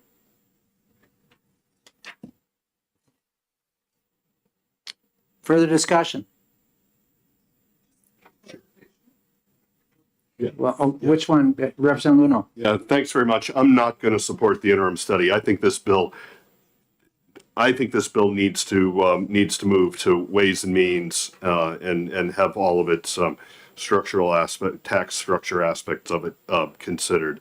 So if that takes a floor debate to make that happen, then so be it. But I'm certainly not going to support interim study and have it stop here. Further discussion? Representative Woodcock? Thank you, Chairman Lett.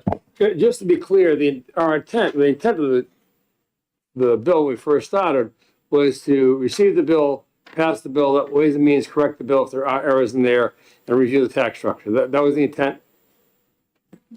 I don't know what everybody's intent was, but my intent was to move the bill to Ways and Means, where that bill could be looked at thoroughly by the people that are experienced in doing that in terms of the issues that it contains. However, I also feel that it's time's come where eventually this debate needs to happen on the House floor. Thank you. And so I have two rationale for where I'm going to go on this vote. I agree, this needs to go to the floor and we need to have that debate, whether it's a half a day or not. And it will be a lengthy debate. Representative Belcher. Thank you, Mr. Chair. I just wanted to put forth my 2 cents here because obviously this is very contentious, the underlying idea of the bill. That's fine. But we actually know that the language in the bill is not right and that it actually breaks the existing tax code for a number of our smaller localities out there. And I don't think we can go on any guarantee that this is going to be fixed if we move it on to another committee. I think this legitimately needs to be studied so it can be fixed. So then we can have the debate on the underlying issue. I believe the underlying issue is, are we going to move back to the way the formula was in 2008, where the money returns to the state, the excess monies not needed for that return, and then are distributed to the towns which have that need. I think that's the primary issue. The issue of the negative tax rates, I think it's a very secondary issue in regard to where we are with SWET. Mr. Chair? Yes. So thanks. And when we talk about distribution of state dollars, it could be distributed back to towns that had the collected state property tax over and above adequacy, maybe in terms of equitable grants or something like that. So we don't know what the future holds for school funding, but I think Representative Myler said it. It's a state tax.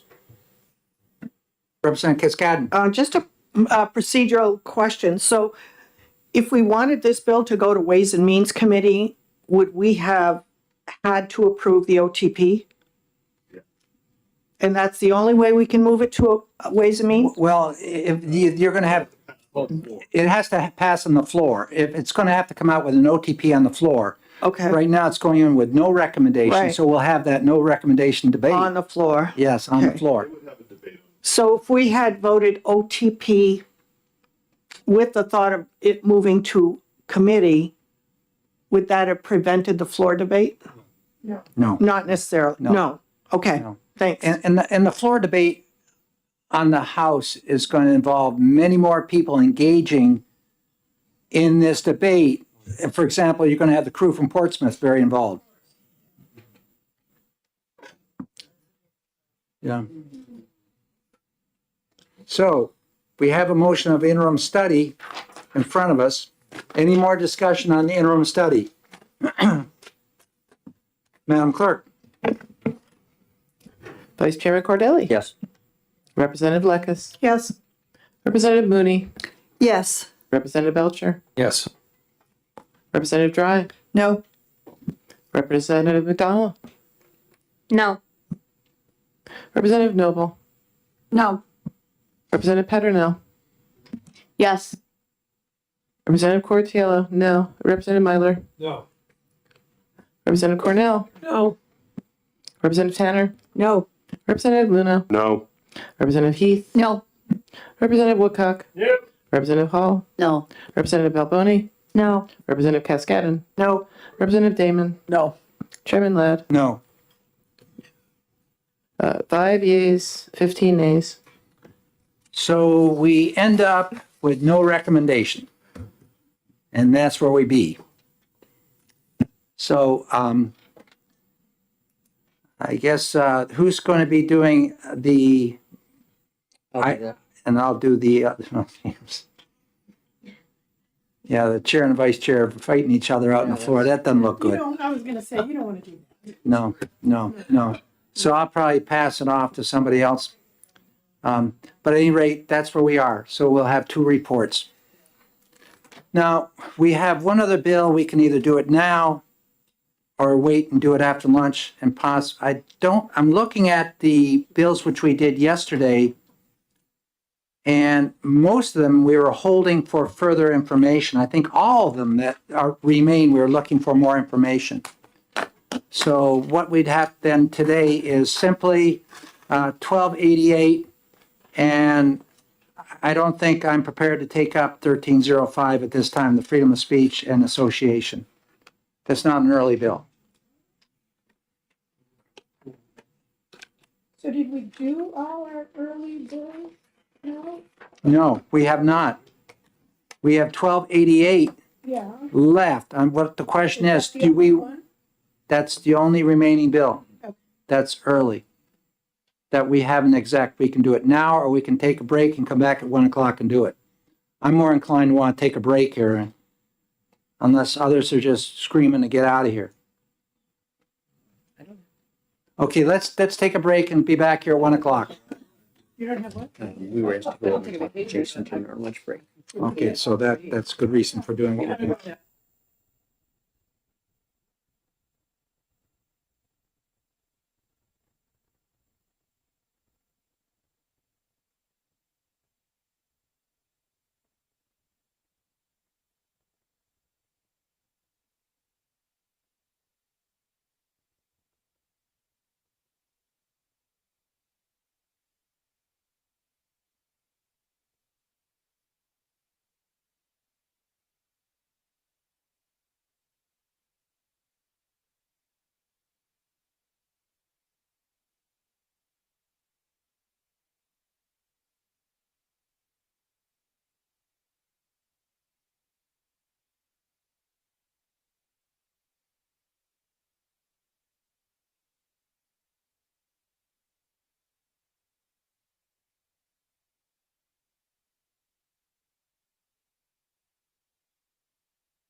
Okay, we're going to move forward here and try to address this last bill. I want to remind everybody that the reports are due today, as I have to have them into the people upstairs and across to the clerk by 3 o'clock today.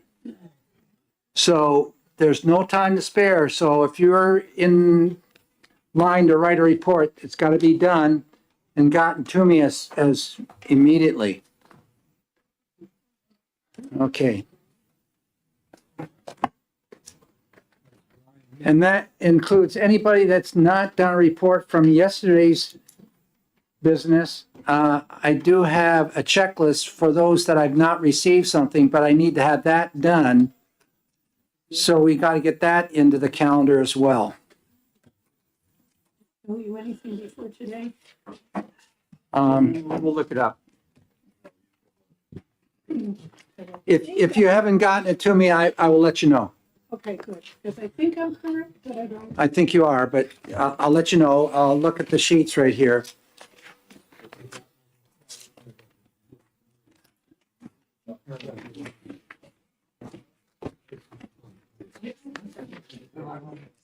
And by the way, that means that the people upstairs have to have this all ready by 3:30. That means they have to transcribe all this stuff. So it really has to be gotten to me right off the bat here. We're really under a timeline here. Yeah. One. No. We have, I'm thinking today, you know.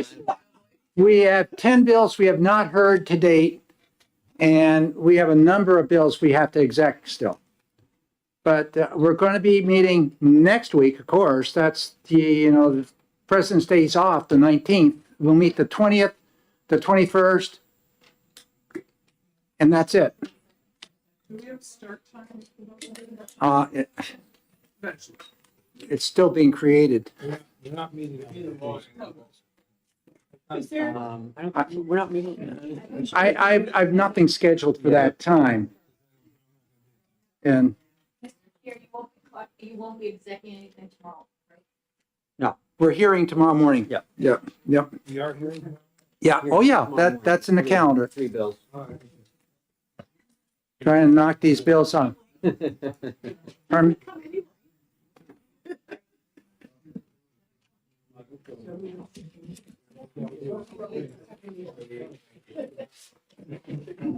So with all this, I don't even have my sheet for what's up. What are we on, 1288? Yep.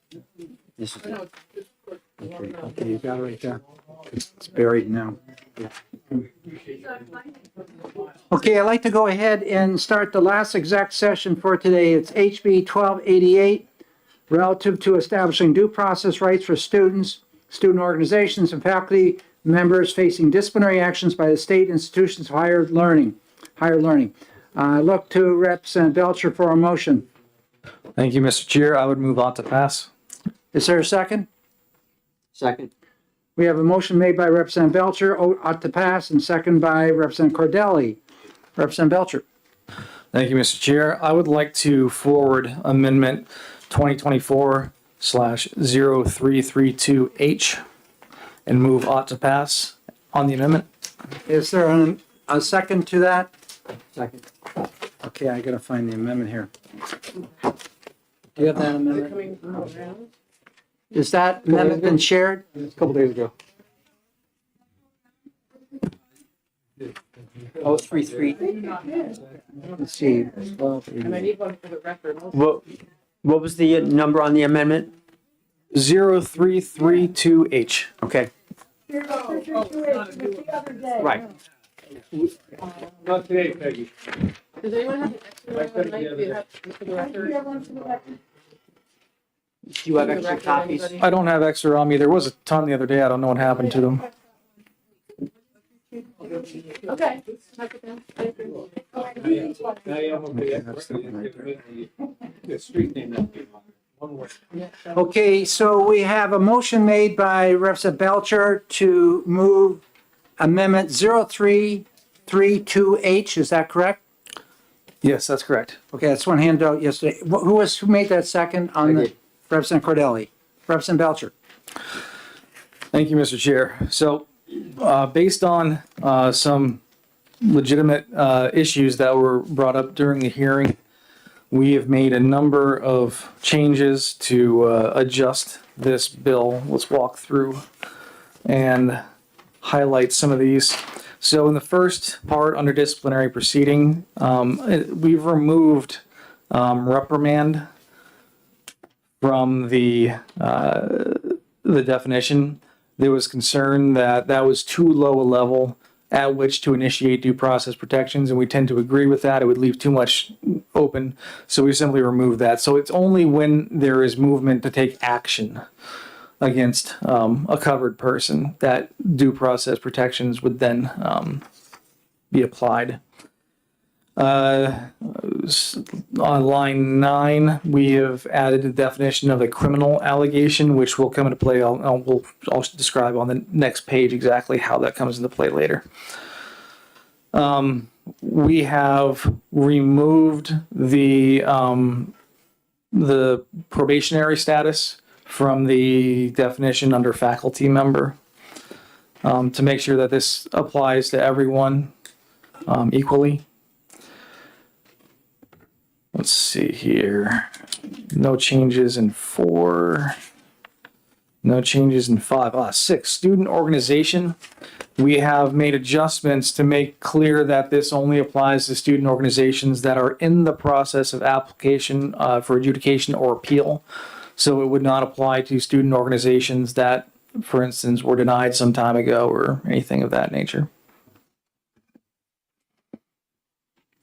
We have decided to, because there is a significant difference between a professional civil court context and proceedings that happen at a college or university, we have decided to reverse in line 26 and 27 the right to infer guilt based on remaining silent. We believe that there is no inherent guilt to invoking your right to remain silent if you're accused of something. So they should not be afforded the basis to assume guilt on that. And the final change here on the second page of the amendment, it really speaks to some of the issues that we've seen both in New Hampshire but also across the country, where proceedings are happening simultaneously in a criminal court and also at a college. It causes a lot of difficulty in the entire process. So we believed it would be best to, under circumstances where criminal charges are brought against a student, that they be allowed to be adjudicated in the court system first before any movement for adjudication by the college. Now, we don't want to put colleges in a position where they have to wait to take disciplinary action, however. So in the meantime, based on the probable cause provided by the criminal allegations moving forward, colleges can take disciplinary action on a temporary basis until such a time that the criminal allegations are resolved in the criminal courts, at which point they can make a determination whether or not to move forward with their own college-based process, which is essentially the same thing that typically happens with civil lawsuits as well. Civil lawsuits are typically something that comes after the criminal proceedings have been adjudicated.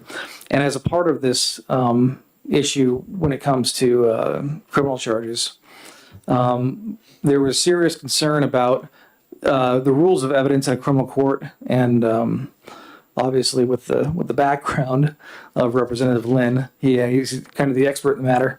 So we decided that it would be best to really make clear in this that any adjudication happening at a college through their process cannot be admissible as evidence in a criminal proceeding. Now, what does that mean? Let's tear into that just a little bit. I want to clear up any concerns.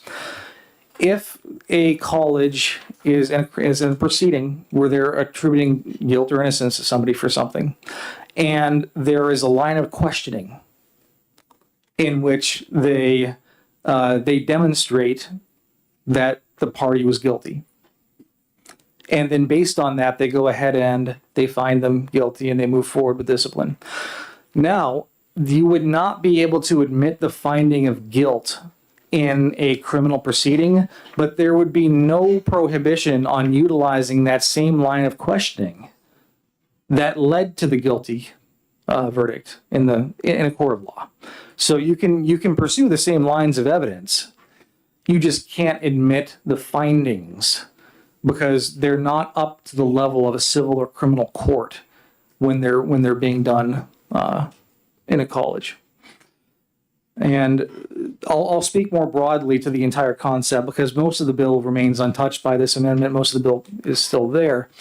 The point of this is to make sure that we have basic due process protections, a floor, not a ceiling, afforded to these persons in college and university systems. I think that's extremely important. These things, you would think they would be protected based on our Constitution, our Fourth Amendment, the rights afforded there, but that hasn't always been the case that we have seen.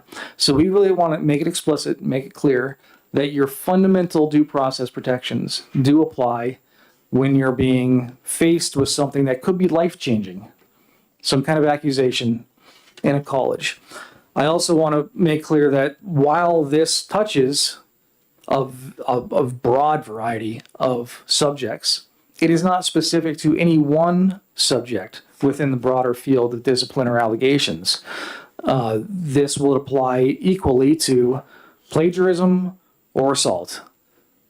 If there's going to be action taken, it affords due process protections, which includes very basic fundamental rights that are not just afforded by our Constitution, but you can go all the way back in history and look at Scripture.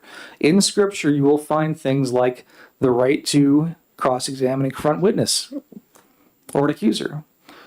And we've heard testimony that sometimes those things are not necessarily afforded to students currently in New Hampshire colleges. It's a fundamentally important concept for the protection of everyone involved and the very legitimacy of the system itself that we extend these protections to all of these persons, faculty and students.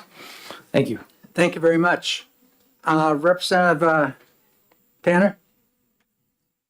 Thank you. This bill kind of hit a nerve with me, so please excuse the fact that I'm going to probably talk about this a little longer than usual, but I think to equate plagiarism with sexual assault is a false statement, a false equivalency, and this bill seems to be, as was spoken by one of the people that testified, partly due to the fact that, during the Trump era, certain Title IX restrictions and procedures were changed that were then possibly changed back by President Biden. And that this was to offset some of those changes and to set into motion changes that would prevent New Hampshire from instituting those changes. When we talk about sexual assault, which is probably the key case on campus that this bill would really interfere with, colleges and universities all have informal procedures, disciplinary procedures for dealing with students on campus and sometimes off campus. And they also have memorandums of understanding with outside women's crisis groups on how to handle the different situations that arise. But in a sexual assault case, and I think you can imagine that even the court system has certain restrictions and procedures that in some way protect the victim. For example, can you imagine having a victim of sexual assault in a disciplinary procedure having an open campus trial or an open campus meeting where the perpetrator can cross-examine the victim? Can you imagine that they're allowed to investigate and bring up all kinds of information maybe in the past that's not allowed in a regular court of law? with these procedures, the disciplinary procedures on campus, there's always the ability of the person that's being accused of going into the criminal court system. And when they're in the criminal court system, they have due process. And so I think this bill, first of all, we don't have any major issues. I mean, the only issue that we heard the other day was an off-campus fraternity house who had an issue with the local disciplinary system within the university versus the people that were surrounding this fraternity house. Somebody turned them in for having underage drinking on the front porch or on the lawn. If that's the only case that we've had in New Hampshire that's been a problem, that people felt they weren't given due process, then I think that's, very small. Compared to the trauma, I worked on campus for a while, and actually saw some of these, couple of assault cases and how they were handled through the informal disciplinary action. And I think it was for the best for both the victim and the person that was accused, and was resolved on campus. Somewhere up around 80 or 90% of sexual assaults on campus are never reported. And a few years ago, we had a bill that required every sexual assault that was reported either to the health place on campus or to the dean had to go through criminal court. And we heard from many crisis centers, many victims, about how traumatic that would be if that was actually put into law, because most sexual assault victims do not want to go into the criminal system. So I just urging you to vote against this bill. I think it will cause all kinds of problems on campus. It takes away the control that that university systems have to deal with their on-campus issues. It would be just like going into the school system and saying, the way that the process you have of dealing with discipline, that we're meddling with that. And we only do that in really extreme cases. So I've talked to a couple of people that are involved in colleges, and they say, yes, this in fact would really interrupt and make things very contentious and very traumatic for victims. So I urge you to vote against it. Thank you. Further discussion, Representative Cordelli? Thank you.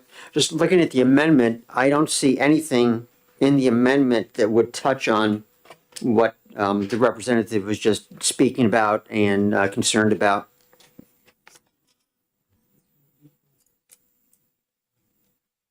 Representative Myler? Thank you, Mr. Chairman. I'm going to vote no on this, and I'll reserve my comments when we deal with the main bill. Further discussion? Representative Belcher? Thank you, Mr. Chair. I just wanted to correct the record because there was a suggestion that perhaps I equated the concept of plagiarism with sexual assault. I did no such thing. I would never do something like that. If you ask me, the punishment, and by the way, this bill does not deal with punishments. It only deals with process. If you ask me about punishment, which is where the equation would be made, I would expect plagiarism would be solved with something like a civil penalty. I think the death penalty should be instituted for sexual assault. That said, again, this does not deal with punishments. It is only about process.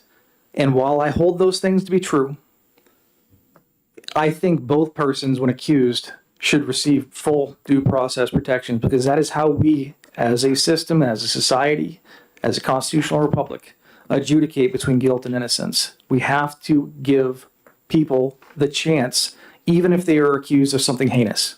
Thank you. Further discussion? Representative Woodcock? Thank you, Chairman Ladd. I'm not disputing Representative Belcher's biblical knowledge, but I don't know where Scripture says you have a right to cross-examine. I'm sure you have a reference to that. You can tell me offline. But beyond that, I have a concern. When we look at the multiple stages here, you had the four-year college and universities speaking against this. You had the two-year college and universities speaking against this from the day one. And someone, as Representative Tanner said about the sexual abuse issues we had before when the bill came, about women who were trying to help, particularly women who were trying to help, never was not going because they were petrified. And then I was looking at the amendment, which my associate here let me just look at, and I still see under one, I think it's I, the right to the list for 5 days, your witnesses, the whole thing. I see this as I understand the procedural piece, but I see it really as being a limitation. I understand the procedure, but I see it as a limitation for women particularly, and as a father of a daughter, the last thing I want to do is put roadblocks in her way for her to bring something forward if it happens. So I just think this is way over for what we need. I think the colleges in New Hampshire anyhow have been handling it relatively well. And we've heard very little, if any, complaints about the structure between the four-year college and the two-year colleges. Understanding, of course, that the two-year college is a lot younger youngsters, students. I think this is over the top for what we need. It's like a road we don't need to go down right now because there's not an issue to be solved. Thank you, Mr. Chair. You're welcome. Representative Lekis? This bill doesn't actually say anything about having to report or any of that, which was part of what Rep. Tanner was talking about. It doesn't do that. It just says if it's ended up in the system. So if somebody has reported it, if they're going through, this is the process that needs to be followed. It doesn't say that the person, the victim, has to report anything to begin with. Just if it ends up in the criminal system or gets reported and they are dealing with it, this is a process that you need to follow. And the other thing, saying cross-examine does not necessarily mean that the individual is cross-examining. Often, or usually what happens in court is their lawyer, and their lawyer knows what can and can't be said. That's all. Further discussion? Representative Belcher? Thank you, Mr. Chair, I was given the opportunity, so I'd just like to provide that reference. Proverbs 18:17, the English Standard Version. The one who states his case first seems right until the other comes forward and examines him. Thank you. Further discussion? Representative Woodcock? Not biblical, I assure you, Mr. Chair. On Representative Belcher was discussing the timeline, and correct me if I'm wrong on this, please, because I may have this wrong. If the student ends up in a procedure following this process, the college may temporarily invoke something, and then it goes to the criminal court is running simultaneously, and then after the criminal court, the college may do something else. Is that so basically what you said? Yes, if I may. So if, for instance, a student is accused of assault and there is a criminal charge brought based on that, they could go forward with the criminal charges based on the probable cause provided by that. The college could then institute whatever punishment they feel fitting for that offense on a temporary basis until the criminal charges are resolved, at which case they could determine to move forward with their process. Okay. Yes. If I may follow up? Yes. So that's what I thought it said. And so my concern is, I'm accused of doing something. It goes to the criminal court and the college says, you know what? Boy, if we go to court, we gotta stand here and be more conservative. I think we're just gonna temporarily suspend you because we don't dare have you here because you're going to court on this. And then you get to court and you find out, yep, nope, this was an error. It was an argument. We had nothing to do with anything. But this youngster has already been suspended or missed school or whatever for how long a time it could be. And most things in the state of New Hampshire court process seem to be extremely slow versus fast. So this could take a good semester to get this resolved. So a student, a parent, the family are all set aside waiting for a opinion from the court, and then you can't go back and fix something when they're already out of the gate. So I think that I understand what you're saying. So you're not double jeopardy-ish type. I just feel it's really, really negatively impacts the student and the family, well, why is Johnny home or Sally home? Well, because the school suspended him because maybe. And then, oh, he's not. Then it's like, you see someone in the newspaper, there's never a not. Here, if it is, it's that small, 2 months later. Thank you, Mr. Chair, I'm done. If I may respond, because I think I can speak to that. You thought we were saying yes, so you can wait.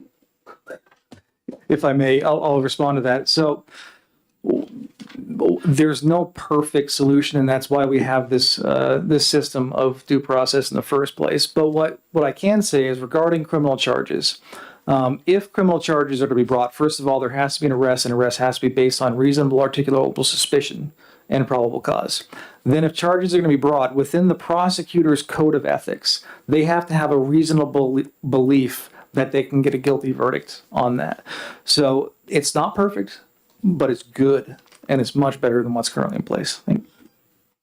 Further discussion? Representative Tanner. Yes, I would just want to respond to Representative Lakis that the disciplinary procedures usually within a college, they're informal, so there's not lawyers present. And you're right, in a court of law, a prosecutor or a defense lawyer would know the rules, and there are rules, and the process is different for sexual assault than it is for everything else. And under this particular bill, and maybe Representative Belcher can correct me, but the accuser would be able to do the cross-examination and be able to face his victim or her victim. Thank you. If I'm Representative Myler, and then Representative Brochus. May I remind the committee, we are focused on the amendment. Yes. We are not dealing with the bill yet. It's the amendment. Thank you. Representative Belcher. Thank you. And just to speak to that, the answer is yes. The accused would be able to, but that's no different from a court of law when a person can choose to defend themselves rather than having an attorney. In this case, they could also choose to have an attorney who would go forward. And based on the information you provided me earlier, I can say that the people involved in the adjudication process themselves have to be trained according to Title IX, which means they are trained on adjudication. And just like in a court, a judge would keep the either defendant or his attorney in line when conducting a cross-examination. That same thing could be in place here. Representative Dry. Thank you. There's a lot here that I may have missed something, but in the University System of New Hampshire's notes at the end of the fiscal note, it talked about the statute would pertain to all proceedings, and it said, quote, that could result in a reprimand. And I can't find that quote in the bill, but does this amendment take care of their concern? Yes, thank you. That reprimand was removed. It's no longer part of it. Further discussion on the amendment? Okay, so Madam Clerk, would you please call it's an amendment for 1288 0332 H. Vice Chairman Cordelli, Yes. Representative Blackus, Yes. Representative Mooney, Yes. Representative Belcher, Yes. Representative Dry, Yes. Representative McDonald, Yes. Representative Noble, Yes. Representative Petronell, Yes. Representative Cortiello, yes. Representative Myler, Representative Cornell, No. Representative Tanner, No, Representative Luna, No. Representative Heath, No. Representative Woodcock, No. Representative Hall, No. Representative Balboni, No. Representative Cascadden, No. Representative Damon, No. Chairman Ladd, Yes. 10 yeas, 10 nays. Okay, the amendment fails. And we're back to the main motion ought to pass. Further discussion on the main motion? Nothing further. Thank you. Yes. Pardon me? Oh, I thought you said, okay. Further, Representative Myler. Thank you, Mr. Chair. I hope the committee can bear with me a little bit because I've got some real concerns about this bill. Did you want to make a motion? Yes, I'd like the motion to ITL this bill. Well, hold on. No, wait a minute. No, there can't be a motion made because we still have an OTP. All right. Okay, there is no TP, right, yes. Sorry. Yeah. Sorry, good. It's okay, Glenn. That's okay. Okay, so I've got several issues here. First of all, this includes faculty. Now, I recognize that there may be some faculty that aren't unionized. But we noted in the testimony that at UNH, there are 4 unions. At the community college, there's 3 unions. Now, you need to realize that these collective bargaining agreements basically set out the standards of behavior and the standards of work in those collective bargaining units. And believe me, I've negotiated these units, I've negotiated grievance procedures, which basically sets out the due process. So let me explain to you exactly, for those of you that have not been in a union environment, let me explain what that process is. An employee has a right for due process if they think they've been, if the contract has been violated. What that means is that the employee brings forth to management, and believe me, I've been a union rep and I've been management. I've had it on both sides. You bring the issue before management, you try to talk it out and say, here's the issues. Can we resolve this? And in most cases, it's resolved at that conversation level. If the employee is not satisfied at that conversation level, an official grievance is filed. A written grievance is filed stating exactly what the problem is. At that point in time, there's a formal hearing between labor and management, again, to try to resolve it. If it's resolved, terrific. If it's not resolved, in most cases, at least the ones that I've negotiated, there's a binding arbitration that goes forward. At that point in time, it goes before a neutral third party. Both sides present their issues, and a binding decision is made in the conversation. That's the due process that employees have at this point in time. 7 different unions, we were noted in the testimony, covers union employees. Next. Everyone that was in the room, and I think everybody in this room now on the committee, believes in the issue of due process. Both UNH and the community college system provided a detailed analysis of their due process for students. Whether it be in the handbook, whether it be in the code of conduct, whether it be in the employee handbook, they laid out exactly what they have to do. The UNH said that UNH said that they had 3,000 issues brought before them last year. All but 80 were resolved. All but 80 were resolved. So the process that they have works. Finally, I'd like to say, I asked the prime sponsor of this bill, you may remember, I asked him, where'd this come from? I'm always interested in what the intent of the bill is. And I believe, you can correct me if I'm wrong, but I think the prime sponsor said, well, we got issues nationally. He might have mentioned woke, he might have mentioned some cultural issues. We got issues nationally. I said, but what's happening in this state? What are the problems in this state? And what was his response? He didn't know any of. So why is this bill before us? We've got the procedures already out there, folks. When you're dealing with a community like a higher education, I'll just do higher education here, you try to create a collaborative environment to resolve these issues. This bill immediately moves it into a confrontation situation. And I don't think that's healthy in a community. Now, should students have their rights, their due process rights? Absolutely. But I believe that currently, the systems that are in place, we've been over this before. The systems that are in place provide that opportunity to take place. This is a bill looking for a problem. Now, one final thing. Maybe I shouldn't say this, but I'm hyped up, so I might as well. Go for it. I will. So there's been some biblical statements made here. Now, for some of you, the biblical statements are dicta.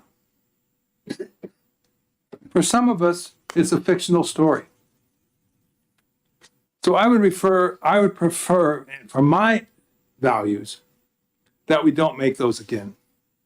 Because what we're dealing with here are procedures that are established, procedures that have been worked, that have been fine-honed, that have provided the right of notice, the right of repeal, the right of an impartial decision maker. They are there now.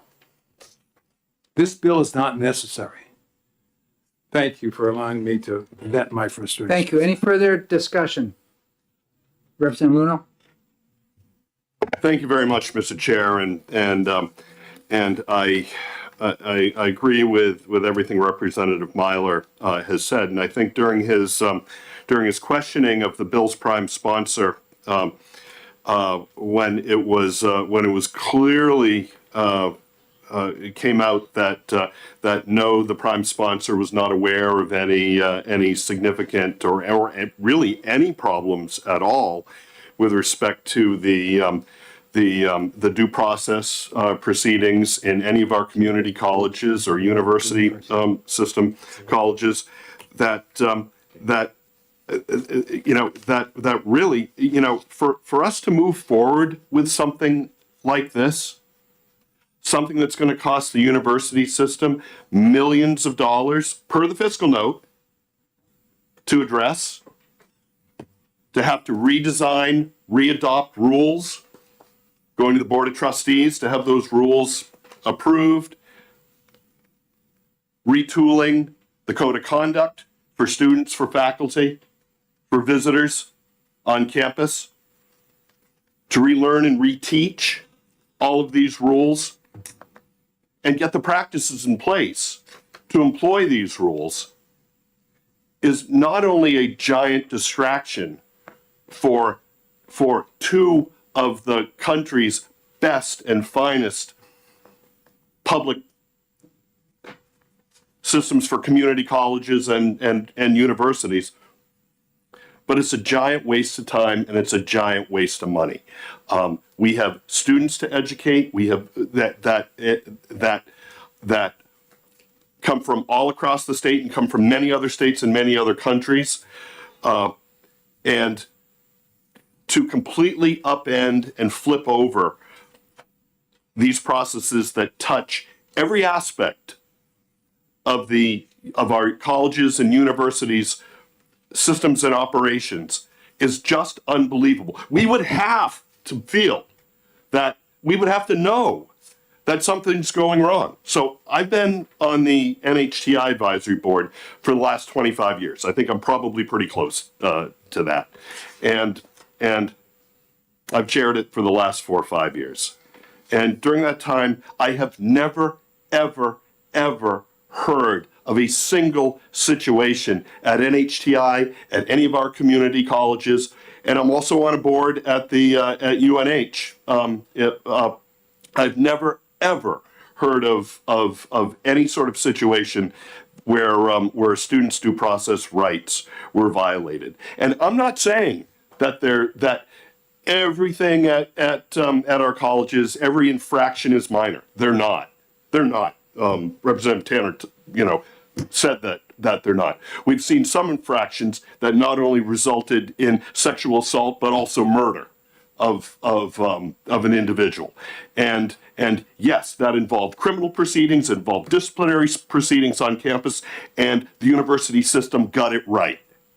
And to tear it all up, throw it all up in the air, get rid of 50 years worth of incremental development and improvement of a system, and say, you know what, we're gonna tear it all up. We're gonna put something new in, and maybe we're gonna get right. You know what? It's gonna cost millions and millions of dollars. We better be really, really sure that there's a problem in place.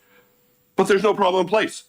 No problem that we can see right now. Representative Myler talked about how just in the last year, 3,000 complaints at the university system.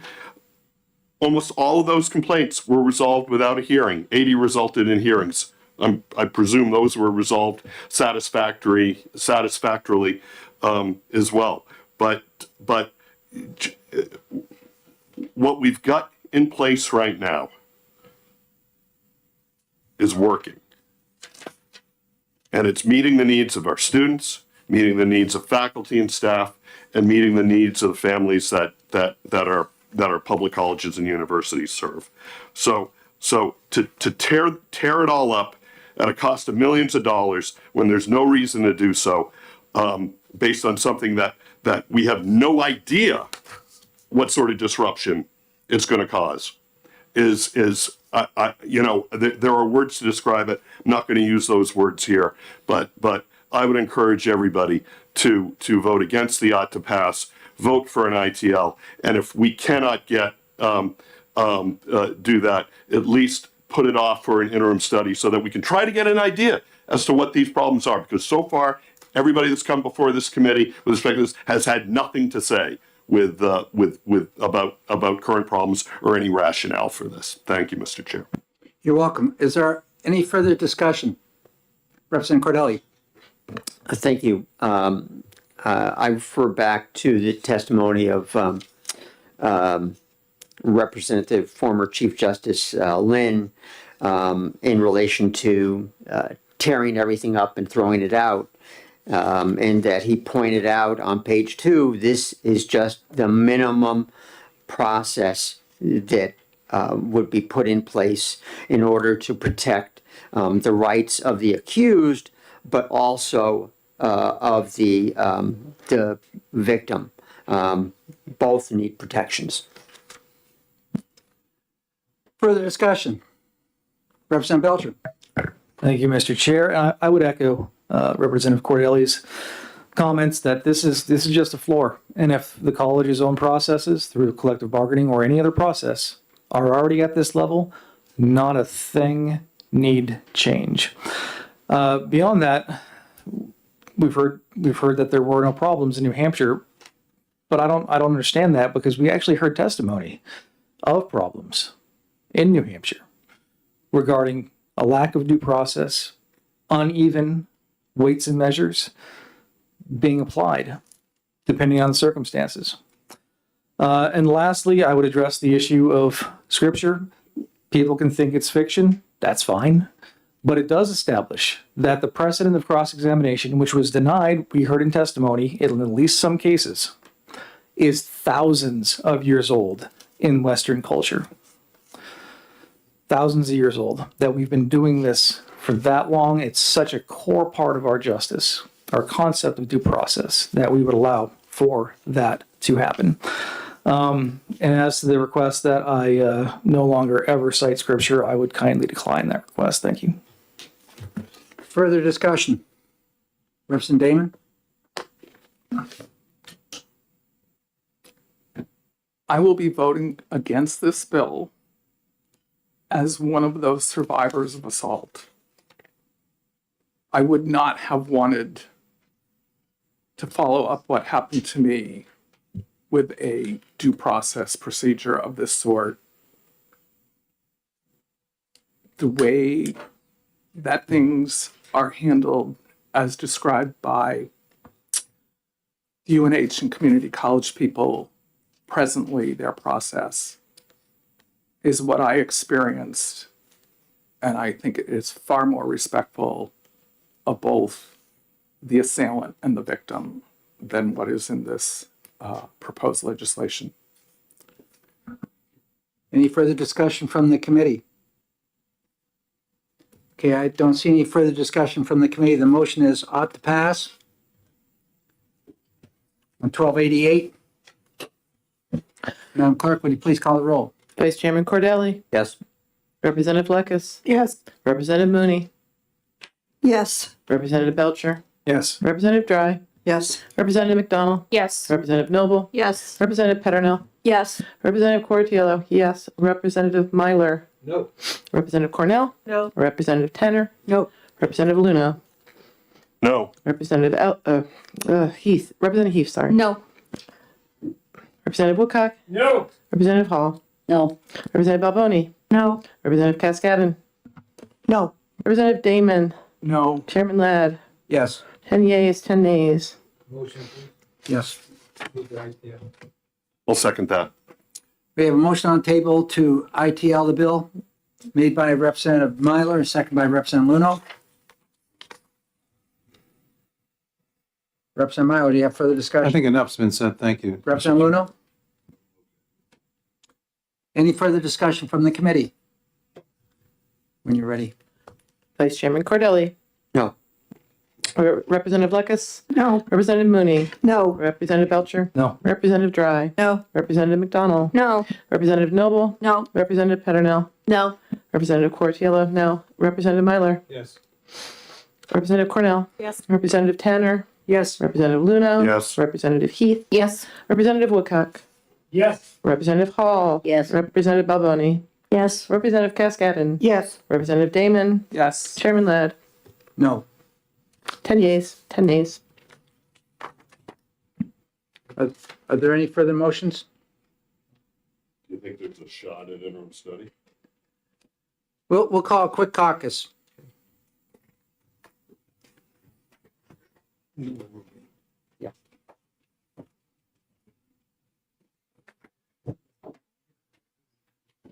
Alicia, you have a report from today?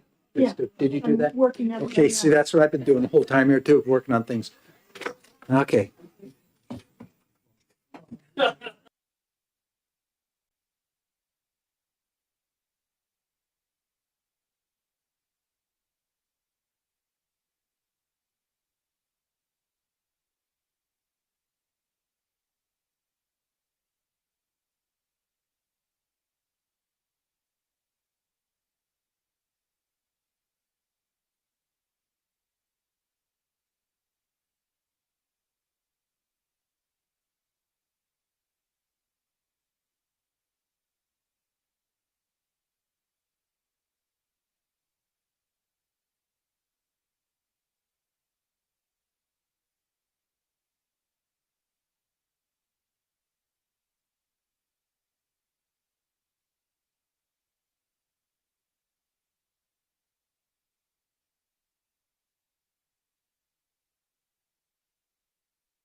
we're back in business here.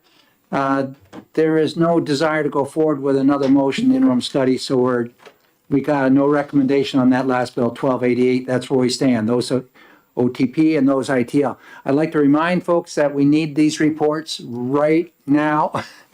And For the Right report, now, is right, our Jen? recommendation OTPA on this? pardon me? It's OTPA, okay. Yeah. So we're not taking any more motions today, and we're not dealing any more bills. So the executive sessions for today are done and complete. Thank you very much. See you tomorrow morning for the hearings. Pardon me? We have hard copy forms for the committee reports, if anybody needs a hard copy. to write out their report before they begin. So, yeah, we gotta make sure that we have people not escaping here that are due a report of some kind, yeah. Okay.